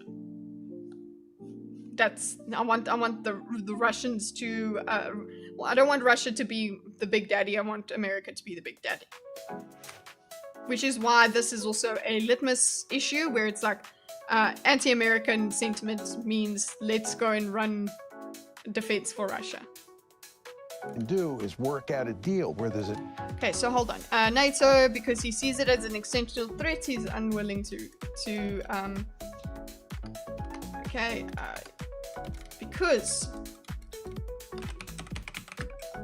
it's an existential threat, he won't compromise. Okay. But the thing is, yeah, China having a military base in Mexico. What are the dealings with Mexico? How is it? Has China been in direct conflict with US? Tolerate it? See, tolerating it, does that mean it goes and attacks Mexico? Does that mean it goes and attacks Mexico? Or does it not just lead to a bit of it's a Cold War essentially, where it's just like we just build our defenses up and up and up until eventually it becomes a hot war. Territorial swap where there's a ceasefire to start with, and so forth and so on, and the Russians will make this accommodation and that accommodation. That's not true. The Russians have laid out their demands from the very beginning. They have not wavered at all. And okay, so they've had these demands from the beginning, and that's it. No, they're lying and let them have a base there. Maybe US, China, Australia, Russia, and a bunch of other countries make a competitor. That's where it's going. Yeah, well, you're saying if USA does not make friends with the others, then that's the scary thing, is that is then Russia going to run into the is the rest of the world going to run to the arms of Russia and try and make friends with them? Ukraine removing neutrality from its constitution. How else would the Russians view it other than preparing to attack them? So you are of the opinion that Ukraine was going to attack Russia. So that's why. So it was just Russia hitting before Ukraine could hit them. That's not true. So Russians have laid out their demands from the beginning. I don't even care what your demands are. Just because they were there from the beginning, that doesn't make them right. Your might would make them right, I understand it. But yeah, and it seems like your might is making them right at this point in time, because you're just continuing. Yeah, they've not wavered at all. I guess that's just part of the argument. They haven't wavered. Therefore, they're not going to compromise now. So it brings it back to the context that we're currently talking about, where we're not going to get a deal. This is he won't compromise. Late demands have not changed from the beginning. Okay, so the trigger has been pulled. What's next? The reason they have not wavered is because they view Ukraine in NATO as an existential threat. We, on the other hand, in the West, don't see things that way. Yes, at least he's saying that. We don't see things that way. In the West, we don't see things that way. Cool. Tell me more about why I view it this way. He's the political analyst. He's the guy who studied this stuff. So he would probably understand what my thinking is about a lot more than I could. So let's see. We think that that Putin was just aggressive. He didn't get all he wanted, but we can work out a deal with him. Okay, I don't believe we can work out a deal with him. I'm just saying that Putin was aggressive. That's where I'm at. Where it's like Putin still had to make the decision. He still threw the first stone. That's the thing. But they're saying no. Well, this other guy. Well, Ukraine piled up all its stones over here and was getting ready to throw them. So the only thing Russia could do is throw a stone, because it had to make sure that Ukraine didn't start throwing at it. And fine, that's what you guys are. That's your opinion, it's not mine. I don't think that is an accurate description of reality. I think he thinks it's okay. So he did say that this is what the West would see it as. Sorry, let's put this here. I don't know, as a West. Let's actually put this because it's involved with the existential. West does not see it this way.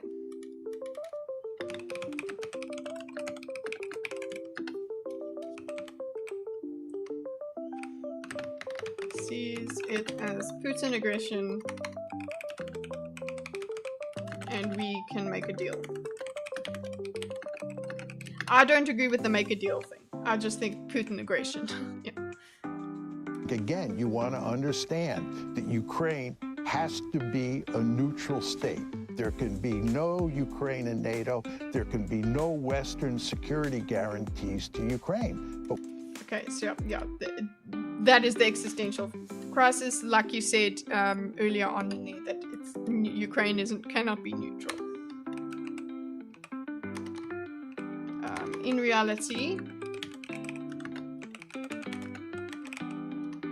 Ukraine can't be neutral, and sorry, has to be neutral. What is it? Guarantees there can be no Western security. Has to be a neutral state. Ukraine has to be a neutral state, and can't have security. Now, the thing is, Trump was supposed to kind of give him some sort of security guarantee-ish with having plants or having American interests within Ukraine. That was the other thing that they were trying. That, okay, fine, if you give us something, that the way he could placate his base would be like, look, I'm getting involved in the Ukraine war because we get something out of it. We get the the rare earth minerals and whatever. We get all of that.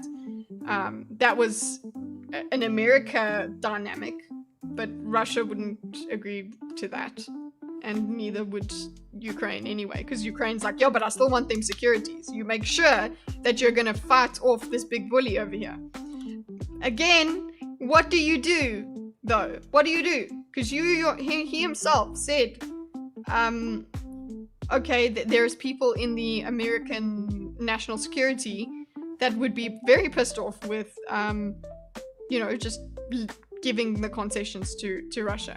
So what the frack do you do? So you've got this understanding of the war, and I suppose his understanding means, sorry, but Ukraine's just gonna have to be neutral and gonna have to have no securities. So Ukraine's just gonna, I think what because remember his whole point here is the way you see the cause of the war is implications with how you deal with it. And it seems like if you view the cause of the war this way, well, you're just gonna have to accept what Putin has done. That's it. Because he's gonna keep those territories. It's not like, oh, okay, fine, I'll remove myself from Ukraine, and Ukraine will go back to being neutral, and Ukraine will have no securities. He's not going to move out. So that's my feeling there. That it's like, oh, okay, fine. If Ukraine's out of NATO, we'll be fine. We refuse to accept that. The Ukrainians refuse to accept that, and that's why we're at an impasse today. Yeah, an impasse is war. I suppose that's what you're fighting for. If you have an impasse, that's what we're going to do. We're going to start fighting. Matt Duss, I wanted to ask you, back in the 2013... It kind of feels like the two views are based on fact NATO issues, breaking the ceasefire deal and hidden reason, and feelings. Putin shouldn't care about NATO and chill. Yes, okay, Putin shouldn't care about NATO and chill. Ukraine shouldn't care about Russia and chill. That's about it. In 2014 on Democracy Now!, we had the Russia expert Stephen Cohen on many times, and he essentially said the same thing. In fact, he insisted that the president who was overthrown, Yanukovych, wanted to maintain the neutrality in the Maidan revolt in 2014. Wanted to maintain the neutrality of Ukraine, but it was NATO that was insisting that Ukraine could not be neutral, and that had to take a stand against Russia, and that's part of what then led to his overthrow that the United States clearly backed. Okay, so we get to this point. So okay, we're gonna have. There was John's answer, but now we're going to have I've forgotten this guy's name, but yeah, he's the other speaker, other moderator. I'll put him in as moderator. Okay, and his whole idea or prompt is, okay, Cohen, let's go back. He's just repeated himself a bit. Who hasn't done that? Stephen Cohen in 2013 said the same thing. Many times the same thing. In fact, he insisted that the president who was overthrown, President Yanukovych, I'm just using what's in the transcript, to maintain neutrality, he was overthrown for it because NATO was pushing that Ukraine should take a stand against. Isn't it a stand against Russia if Russia does bad shit? Isn't that the whole idea? We'll fight with you against Russia if Russia gets too big for its boots? Wondering your sense of that, and also, do you think that if Mexico reached a security agreement with China or... There we go, here's the one. Okay, so he's got, I don't know if he'll, let's put it, if Mexico reached a security agreement with China, let's say stand against Russia. Wondering your sense that also think Mexico reached a security agreement with China or Russia stationed troops from those countries in its own country. Okay, this is interesting. Yeah, I'm not understanding. And that's part of what then led to his overthrow that the United States clearly backed. Wondering your sense of that, and also... Sorry, I'm just going to take a stand against Russia. U.S. clearly backed the overthrow. So yes, US is involved, implicated there. And then the next thing. So do you think that if Mexico reached a security agreement with China or Russia, stationed troops from those countries in its own country, or China or Russia, stationed troops in there from those countries, Mexico, what would happen? Or missiles, troops, missiles. Okay, finish the question. Or missiles from those countries in Mexico that the United States would sit idly by? Sit idly by. What would the US do?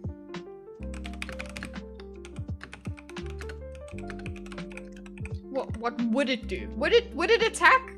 He should be consistent and say it wouldn't attack, or he should give us an idea of why this is. These are two qualitatively different scenarios. Sure. I mean, all good questions. I mean, first, I want to just respond to something Professor Mearsheimer said. I mean, it's baffling to hear him claim that there's no evidence that Putin wanted to conquer Ukraine and establish a new kind of Russian imperium. Putin has said this explicitly. I would encourage people to look at that June 2021 speech that I mentioned.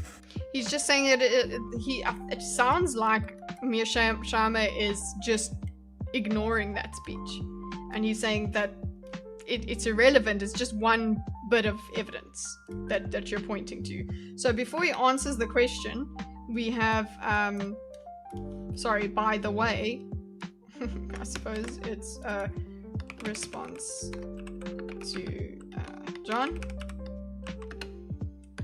Evidence. There is evidence, sorry, there is evidence. Putin himself says it, so he just reiterates his answer. Putin said it himself in 2021. Okay, and this is the fun part about having a map, because, oh, by the way, this, he's responding to that, okay? Response to, okay, so see how he held on to that and brought it in later on. Everything isn't color-coded, I'm so sorry, but you guys aren't paying that much attention to it at the moment anyway. Response to John, there is evidence Putin said it himself in 2021 in that speech, okay? He also, landed troops outside Kyiv in February 2022 as part of the failed effort to topple Ukraine's government. Okay, troops outside Kyiv,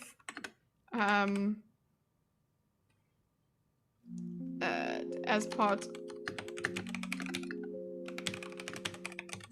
to topple the government.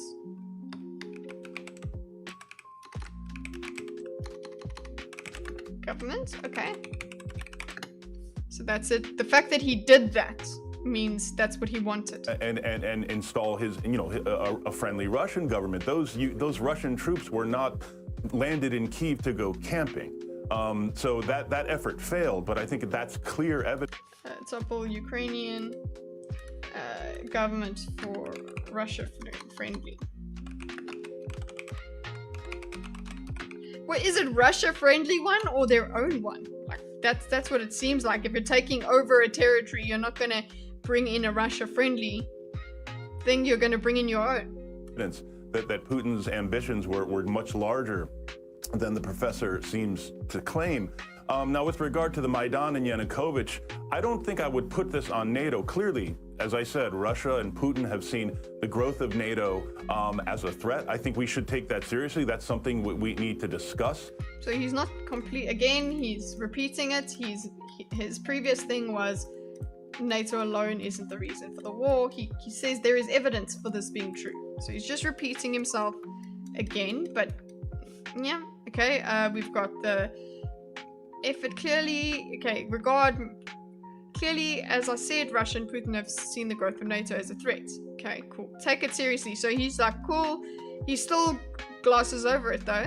I would also note that countries are not absorbed into NATO.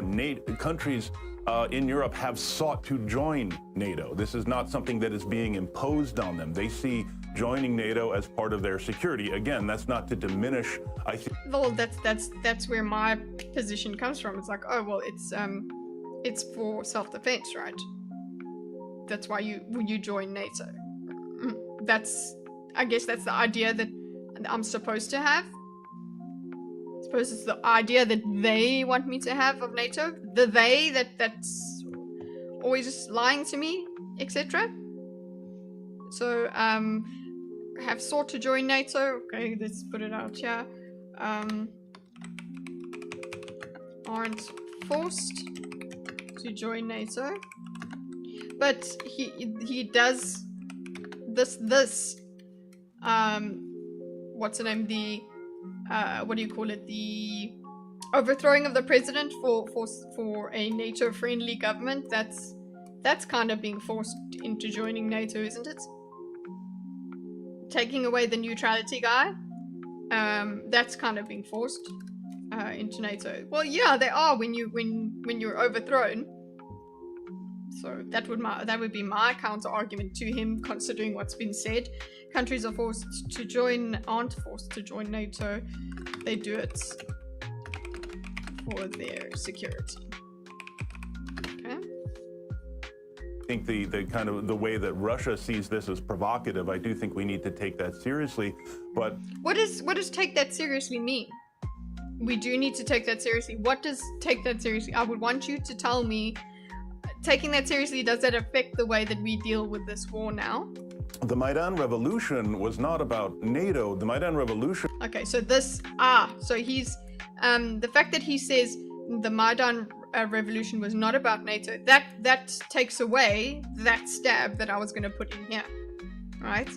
This, because I was going to say, well, it seems like they were forced to join NATO if this revolution was forced, right?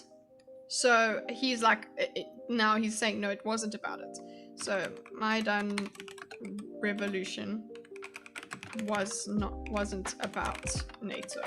Okay. So it's in direct contradiction of this thing over here. Okay. Disagreement.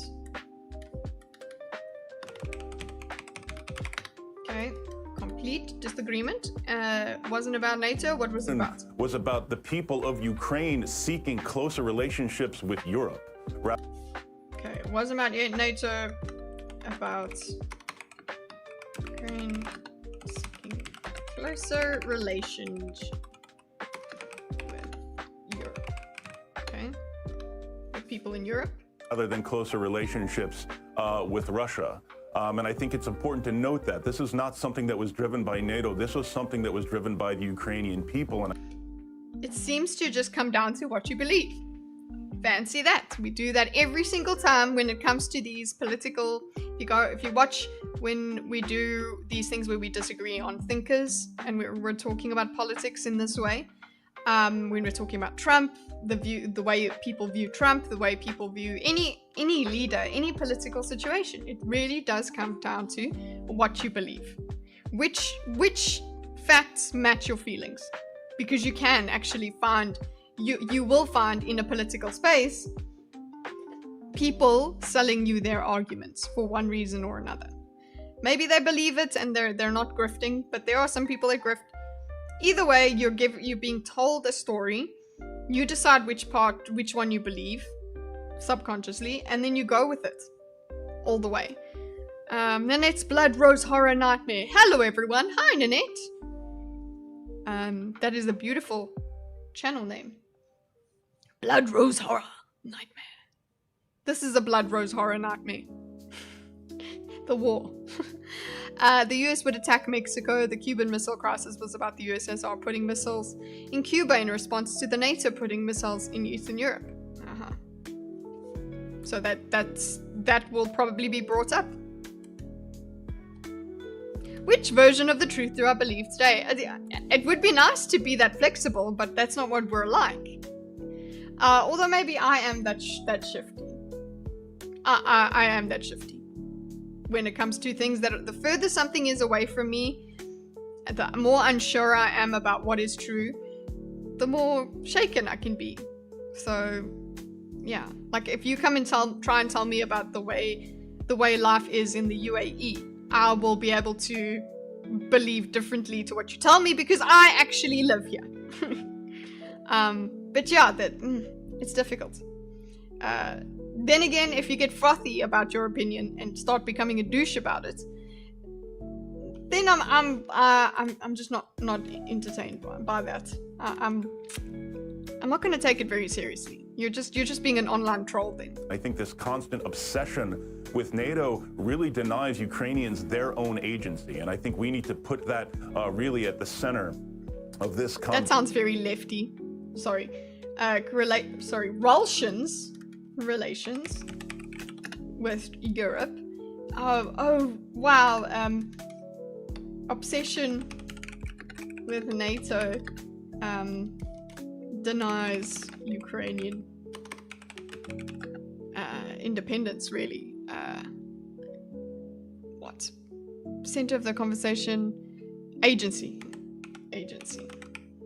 Sorry, Ukraine. Agency. Okay, I thought that was quite lefty.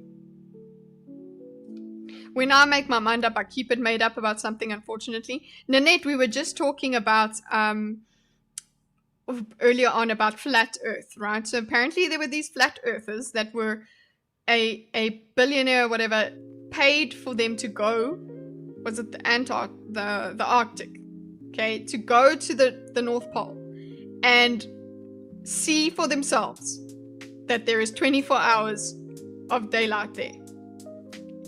And they still, many of them, still did not believe that the Earth is round.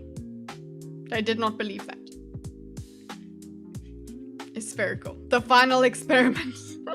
we just do the final experiment. Is that what it's called, even, Ceranos? Like, I don't know if you're making a joke. Conversation. No, your question about Mexico, clearly, if Mexico was to sign a security agreement with Russia or China or any other power, the United States would probably have something to say about it. Something to say about it? Would they? Okay, they would have something to say about it. So, US would have something to say about it. What does that mean? Continue. If I let you, I suppose people get upset that I pause too often. I'm a fair use fairy. I think that's something we should work through diplomatically. That would not, in my view, justify the United States invading and occupying parts of Mexico in response. That's what I thought his answer should be, because it's what my answer would be, considering I am on this side. He's the analyst. He has more reasons to pick up, more buttons to press to explain why he thinks that. But me, just as normie, would say, okay, but does it mean I invade? I invade Mexico. I start a whole ass fucking war with him. So, like, yeah, you have something to say about it. So, something to say about it, but diplomatically. So, diplomacy wouldn't justify. I like these words that he uses. It doesn't justify invasion and occupation. Okay? Okay. Of Mexico. In response, I want to talk about what Ukrainians want. Yeah. I want to talk about what Ukrainians want. What do Ukrainians want? That's a very good question. Okay, what do they want? Okay, do you want to just, give up because you would rather stay alive? Okay, or are you just gonna continue?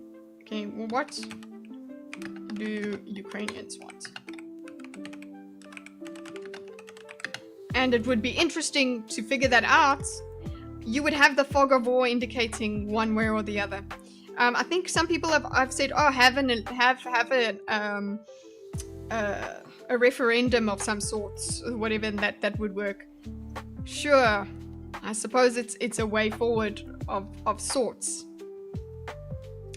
I don't know how fair it would be. I don't know how true it would be. I think if you want conflict to continue, you would say they rigged it, it's a lie, blah blah, and we continue with our war anyway. It's just, see, this is what I mean by black pill. Okay, and not about romance and everything. I believe in love. I believe in a thing called love. But when it comes to big issues in the world, war-wise, I'm like, oh, it's fucking inevitable, isn't it?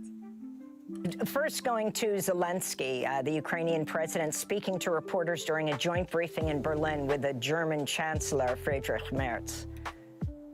I'm just going to put it's a clip. Zelensky. Clip. Addressing president speaking to reporters during a briefing in Berlin.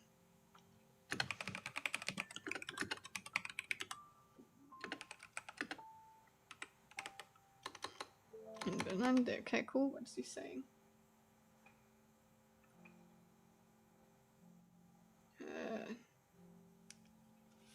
Sorry, my mom's just gone for a procedure in hospital, so I've just figured out she is out, guys. She's good.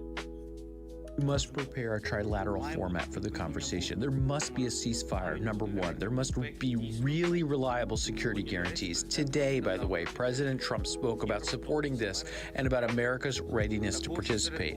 Participate, okay? Participate in the discussion. We must prepare the trilateral format for the conversation. There must be a ceasefire, number one, okay?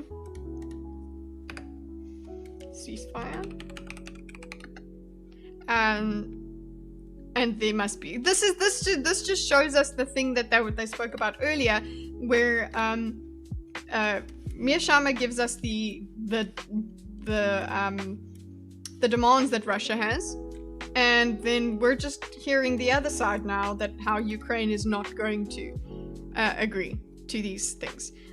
There must be a ceasefire. There must be reliable security guarantees. That's the thing. That's not going to happen if Russia has anything to say about it. Today, this says US participation, whatever that means. US participation versus of giving weapons versus actually nuking bitches. Okay, they won't nuke. They better not.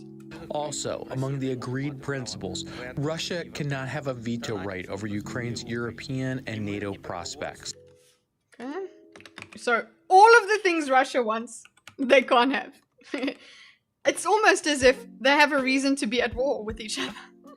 Russia has no veto in veto on Ukraine, NATO, and European prospects. Okay, so we have independence from Russia. Good genes, yeah. Thank you, guys. She's just recovering. And peace talks should be combined with appropriate pressure on Russia. Peace talks should be combined with appropriate pressure. What is appropriate pressure? Because people are talking about secondary sanctions now, and the idea that secondary sanctions actually will just drive more animosity between the rest of the world and USA. So it's not good. That's not a good prospect, but okay, he talks about appropriate pressure. And yeah, the pressure of the USA is usually the USA is gonna knock your shit out. But you can't do that. As I've said so many times before in this thing, you cannot have all-out war between Russia and USA. It's just not going to be a good thing. Sanctions must be in place, and they must be strengthened if Russia does not agree to a ceasefire in Alaska. Okay, so appropriate pressures meaning sanctions. Okay. But Russia supposedly doesn't care. You can ask a question. I'll try to answer it my best. Let me go to Professor Mearsheimer first and point out that there was just this Gallup poll. More than 3 years into the war, Ukrainian support for continuing to fight until victory has hit a new low. Ooh, okay, so I was wondering about this earlier. Right, so clip, and then it's Gallup poll. Okay, support for fighting until victory. At low. At new low. It's a new low, but is it still a majority? In Gallup's most recent poll of Ukraine, conducted in early July, 69% say they favor a negotiated end to the war as soon as possible. Wow. 69%. What do they mean by see, the thing is, polls, it's a little bit limited. Okay? 69% negotiated end to the war. Hey, Victorian age kitty. Hi. What is it? The curls. How you doing, Wade? How's your week gone so far? Today's Monday in my head because of yesterday. 69 negotiated end to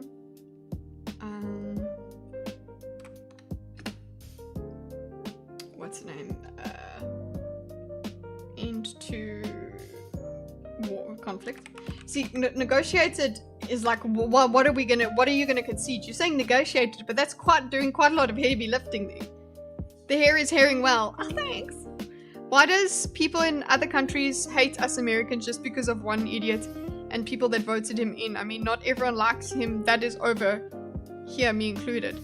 That's just people already. I think the opinion, my opinion, Nanette, because I've seen people hate on America for a very long time before Trump. They already hated on America. I think it was a lot of a jealousy thing. And also a lot of ignorance in that we don't ever see previously, we didn't really interact directly with Americans. And so there was this idea that Americans are stupid tourists. That this is now, I'm just speaking from a South African point of view, the way South Africans view Americans. And it seems like that's pervasive all over the world. Americans are stupid, Americans only care about America. They don't know anything about the rest of the world, but we know so much about them because they're successful, because they're the fucking superpower. And because they are successful, I really do think people have this idea that they cannot support it. They have to find flaw with it because they don't have what America has. I know it's a pretty basic bitch understanding, that it's like, oh really, it's just jealousy? I think it's if you were in America, you would probably be the same as most Americans. I really think so. In terms of Trump, yeah, people hate Trump they hate Trump, and because people voted him in, they're going to hate on Americans for voting him in. They're like, Trump is fucking up the whole world, and they hate Trump so much that he's the root of all evil. And, well, by association, the people that support Trump must be hated. And if America gets Trump as the president, who gives a shit about the people that don't like Trump? It's the Trump supporters' fault that everything bad happens in the world. So yeah, it's like Trump derangement just goes off. Clip it! Hey WZ, all good, it's recess, just popping in for a bit. What are you eating? USA hate has been popular for a long time. Every country digs on every other to some degree. They do, because that's what's part of, why my country's better than your country. That's the whole idea. You're supposed to have some sort of patriotism, some sort of loyalty for your country. But, I have no problem noting that USA is freaking awesome. Okay? That's why they joke, oh, I'm an honorary American or whatever. I know America is not perfect, but I come from a country that's also not perfect. And, I would rather be an American than a South African at this point. And that's pretty sad, I know. We all saw the bad parts of America, then saw some of that creeping here. Then we were all woke. Bah! Yeah, well, there you go, Groovy. There you go. You got all that USA bullshit over there. Wade, I'm just saying, if in terms of where I would live, USA versus South Africa. Yeah, you see, Wade is a South African, and South Africans do not generally like Americans. Or America. It's, I think if South Africa got its shit together, I cannot regret my upbringing. I cannot regret where I lived. That's not what I'm trying to say, Wade. I'm just saying I would rather go and live in America than in South Africa. Sorry? Not sorry? Generally accurate. Yeah, that people just do not like Americans. It's like, well, you're still in the freest society and whatever. But hey, it's the end of the American Empire. It's on a decline, so I shouldn't want to live there, right? Paired with 24% who's 24%? Support continuing to fight until victory. Let's go. Wow, 24%. fight until victory. I mean, negotiated end of the conflict is very vague for me. Surrender. What about surrender? So, negotiated end to the conflict is essentially the only negotiated way that it can happen is surrender. Is cool, you have whatever you want, Daddy Russia. Back to 2022, 3/4, 73% in Ukraine favored Ukraine fighting until victory. So this is in, as opposed to, in 2023, was it? 2022,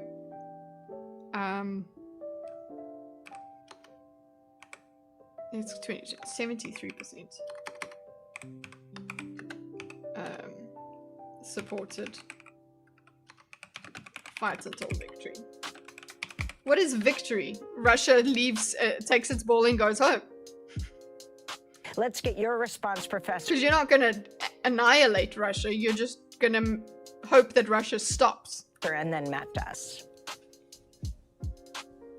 Well, I think it's not surprising that enthusiasm for the war in the Ukrainian body politic has diminished. They've suffered enormous casualties.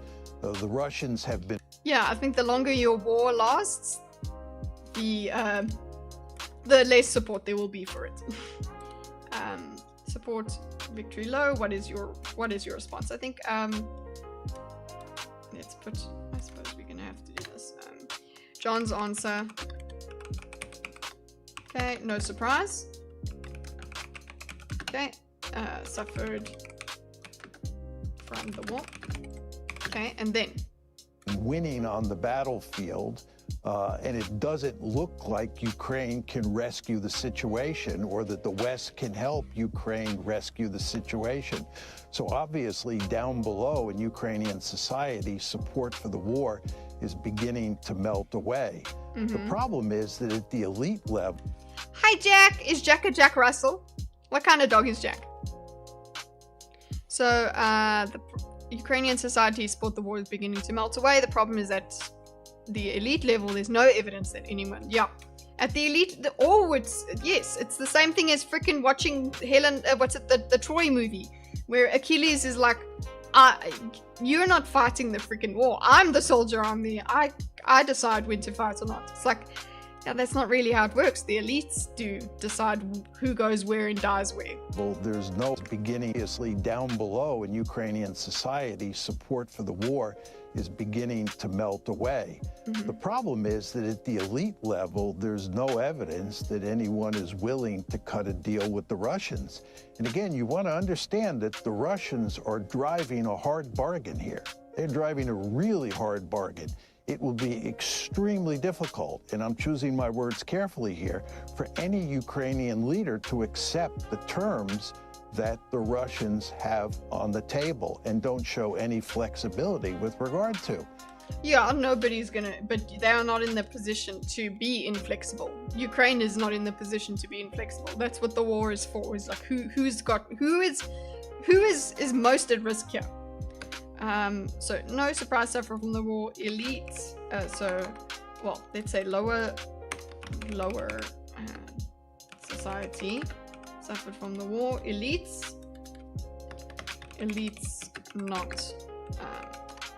not on board with negotiating. The Ukrainian leader to accept the terms. No evidence that anyone is willing to cut a deal. Not on board with a deal. For the Russians, no leader would accept the terms. Okay, so no leader would accept the terms. So again, we get to this conclusion that, hey, it's probably going to be settled with bodies. Now, what the Ukrainian elites are hoping they can do is they're hoping that they can drag the Americans and they can drag the Europeans into giving meaningful security guarantees to Ukraine for the future, and that they will continue, the West will continue to support Ukraine, and that at some point in the future, Russia will weaken and Ukraine will be in a position, with help from the West, to get territory that it's now lost back from Russia. That makes sense. Okay, so the elites also want, elites hope for support, well, security guarantees from Europe and US. So once Russia is weakened, they would get territories back. Lost territories back. Makes sense to my little brain. He is a mixed dog. He's a lab, poodle, pit bull, Jack Russell Terrier, and beagle. Oh my goodness! Oh, oh, so cute, Nanette. A poodle, having poodle in there, you've got the smartest breed in there. Admitting to have pro-peace with Russia views can get you in trouble. There, mind you. Okay, Chris. And these polls do not count people in the annexed, more pro-Russia regions. That's what my question or my concern was, Chris. With these, the question, what do the Ukrainians want? It's like, well, actually, we can't trust anything that comes out of a war zone, essentially. We can hope that we've got some semblance of truth, but yeah, it seems like it's very difficult. We can sway results however we want. What you can just say, well, those poll results are skewed, or you can say no, those poll results are true, depending on whichever side you agree with. It's same thing with if you had like a referendum or something in those pro-Russia places. Europe should make peace with Russia and vice versa. America chilling half a world away with no risk. Everyone just chill the fuck out, okay? The thing is, with everyone chill the fuck out, somebody needs to be the big boy who bites everybody's neck and says stop that. Okay? Security guarantees from the back, lost territories back. Then what? Their great hope. So the elites are willing to hang in there. And this is what you see reflected in Zelensky's comments. But the question you have to ask yourself, Amy, is what is going to happen to Ukraine in this war as it continues to lose on the battlefield and support at home melts away? One would think at some point Ukraine will collapse. Given historical evidence, that is the likely outcome. Yeah, that is the way wars will end. It's not like, oh, we declare the war as over and whatever and we're good. The other nation has to collapse. The opponent collapses. That's winning the war. It's not that absolutely everybody is completely dead and therefore Ukraine no longer exists. It's the leadership, the whole structure does have to just collapse. Either collapse or surrender, and I guess you could say surrendering is collapse. So it's basically who will last the longest, last man standing. Who will hold on enough, and Ukraine is depending on the other big boys to help it. So elites want to hold on. Hang in there. Oh, well, actually, in terms of the timeline, elites hang on. Let's put this as expectations. Okay, elites hang on. Hang in there. Support diminishes. Support diminishes. We've got battlefield losses continue, and then we've got eventually collapse, Ukrainian collapse.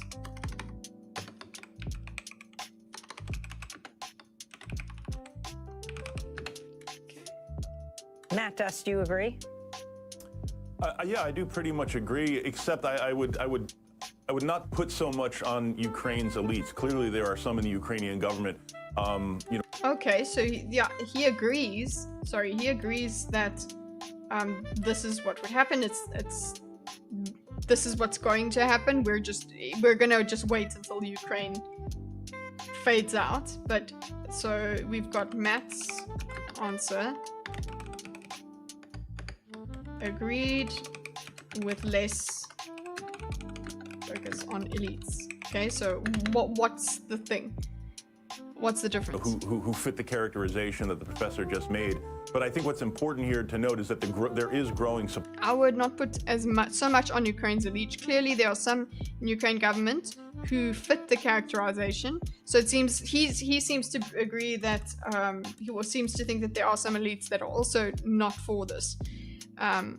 There is a growing support among Ukrainians, as you noted, to end this war. Okay. I don't think we would,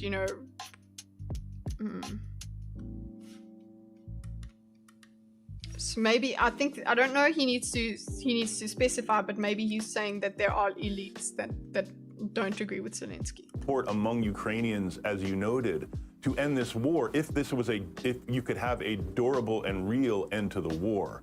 I don't think we should, with regard to President Zelensky's comments, I don't think anyone should be surprised. I don't think anyone should expect the president of Ukraine to kind of preemptively concede territory. I do think that if there was an offer or an agreement in the works that really ended the war, the government of Ukraine could probably be, pressured into agreeing to it. They understand there is political support in the country, even though it will be a very, very tough decision to accept a large part of their country is now under the control of Russia. But again, the key question here is, has Putin changed his ultimate goal? No, Putin hasn't changed his ultimate goal. And in a war of aggression, the one with more power has more choices. And Ukraine has no choice but to continue fighting and dying, or concede. And it doesn't want to concede. Okay, it's gonna have to fight to the death. And that's it. Then at least that it dies free. Focus on elites. There is growing support. Nothing new here in what he's saying. The key problem, large part of their country is under, they would have to, he's saying they would be the leaders, Ukrainian leaders,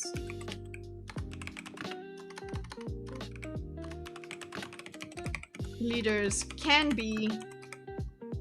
possibly convinced to concede if it means a real end. I don't think so. I don't think they would concede. And there is no evidence that Putin It's either that or you die. So is willing to enter such an agreement that really ends the war. That is the key problem here. Oh, he says his key problem. The key problem is Putin not going to an agreement. Putin has changed his ultimate. Has Putin changed his ultimate goal? There is no evidence that Putin is willing to enter such an agreement that really ends the war. Okay, so it's the same sort of thing. They're not going to agree. Same sort of thing as we have in the Middle East. So they're not going to agree to stop fighting us, so we're not going to agree to stop fighting them. We're not giving up because they're going to carry on. So we're just going to fight each other until one of us wins. So we're just going to, whoa, what is it good for? Absolutely fucking nothing except killing people. It's just throw bodies at it and eventually something will happen. Key problem is pulling, to engage, to actually I'm not willing to make agreements that really ends the war. Okay, so it's like, well, you could convince them if it really ended the war, but they don't believe it will end the war. And Professor Mearsheimer, I wanted to ask you a couple of facts that are startling to me. When the Soviet Union collapsed in the early 1990s and Ukraine became independent, Ukraine had a population of 52 million people. Okay, hold on. We're going to do facts here. We do need to finish up, guys. Ooh. unfortunately, I have to finish up. Let's just finish watching then. I suppose I could try and speed this up for us. So we can actually get through it. So I'll add this at a later stage, but let's get through the video because I do need to stop. I'm sorry, guys. I've got cleaning lady coming. So yes, yesterday I had a domesticated day to prepare for the cleaning lady. So let's go. By the time the war started with Russia, the population was already down to 40 million. And today the estimates are, given the outmigration, the refugees that have left, the continuing high death rate and low birth rate, that there's only about 28 million people in. Okay, so he's just going through the size of Ukraine as a nation. Cool. Population-wise, what's the main point? The current Ukraine. This is an astonishing decline of population for a country. Has Ukraine essentially been a country that's been disintegrating ever since the fall of the Soviet Union? Okay, so that's basically saying, look, it looks like it's been disintegrating since the fall of the Soviet Union.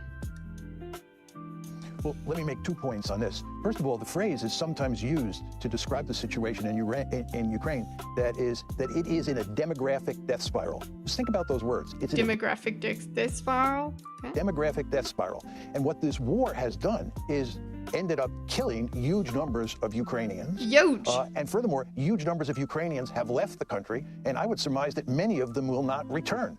So yeah, so you basically, you have, yes, they are, so the answer is yes. They are a disintegrating nation. Ukraine is, as Rick says, yeah. This is a disaster from a demographic point of view. We just have 30 seconds, Professor. Is if you look, Ukraine is going to end up as a dysfunctional rump state as well. And this is a disaster of great proportions. What do you think, in 15 seconds, how do you think this should end? I think it should end with the Ukrainians doing everything they can to concede to the Russians and put an end to the war. I don't think they're going to get a better deal if they fight on. 10 I think the best thing to do is cut it now. I would agree. I wrote a piece with my colleague Rob Farley back in November for Foreign Policy Magazine saying this was the time for the Ukrainians to make the best peace they can. Basically saying that if they can concede part of Ukraine that Russia now controls, they should do it. But the question is, will that really end the war? And the problem is we see no evidence that we have to leave it there. Interested. Matt Duss and Professor John. There we go. That makes sense. Okay, so they disagree on little bits, but I guess, yeah, I'm still with Matt on this, that I have less faith in Russia staying, once the concessions are made, I have less faith in Russia sticking to it. I think maybe the concession actually has to be, you can have all of it. The only way that you survive is you become a province, essentially. Ukraine is pretty fucked, yeah. But yeah, I am in agreement that I don't think they stop with Ukraine. Excuse me, I don't think they stop with Ukraine, but I guess we find out by trying to save Ukraine, right? Because then they stay alive. At least so I guess that's how empires happen. People eventually, they surrender. Yeah, no doubt Russia will want more in the long term. That's what I think. That's why I'm sitting there going, yeah, cool, but Russia. You know, it's Russia. That's the problem. But maybe I'm just brainwashed, you know. Maybe it's just the Westoid in me that's just like, well, Russia bad, right? I mean, Russia's so amazing. Like, I would totally go to and live in Russia. Right, so we finished off right now. Thank you guys for sitting here. So basically, yeah, we had the two arguments given to us. It's NATO and Putin, or it's just NATO.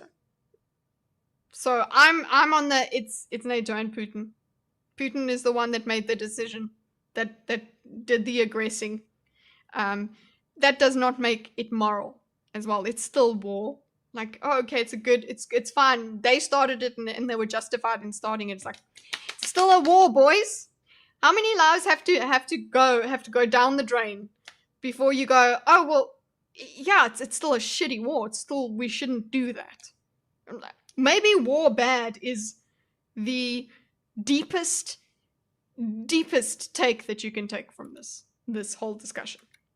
Anyway, let's leave it at that. Tomorrow, so I'm glad I got through this one today. Let's see what happens at this Zelensky meeting. I don't know what happens, but it does seem kind of dire. And right, let's, I don't know what I'll be doing. Just keep your notifications on. I don't know what I'll be doing tomorrow. I'm trying to do the thing where Monday is not streaming and I figure out what I'm going to stream for the rest of the week. But all I did was figure out one thing I was going to stream for the week yesterday. So there's that. But yeah, what I can do, look out for videos as well. So have a nice life, everybody. I will see you tomorrow at a later time. It will be around an hour after this. So whatever time it is for you, it'll be 2 o'clock for me. That's when I'll go live. And I won't have curly hair anymore because this won't last that long. Have a nice life, everybody. Thank you so much. Don't forget to like if you've been lurking. Unfortunately, I am going to have to ask for your like because, yeah, the algorithm has changed now. So even just your eyeballs flicking onto my screen do not count as a view. Please give like. You know what? I think you can even give a dislike. A dislike is still an engagement. So go ahead and let me know about that. Have a good night, everybody, in the other side of the world. And I will see you tomorrow. I'll see you next time, bro. Okay, thanks. Bye.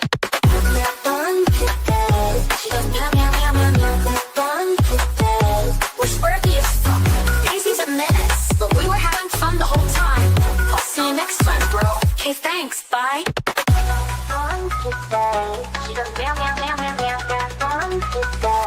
We're squirty as fuck. She goes meow meow meow meow meow. We're squirty as fuck. Daisy's a mess, but we were having fun the whole time. I'll see you next time, bro. Okay, thanks. Bye.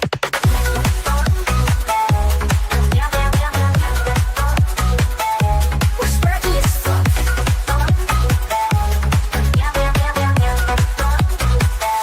We're squirty as fuck. She goes meow meow meow meow meow. We're squirty as fuck. Okay, thanks. Bye.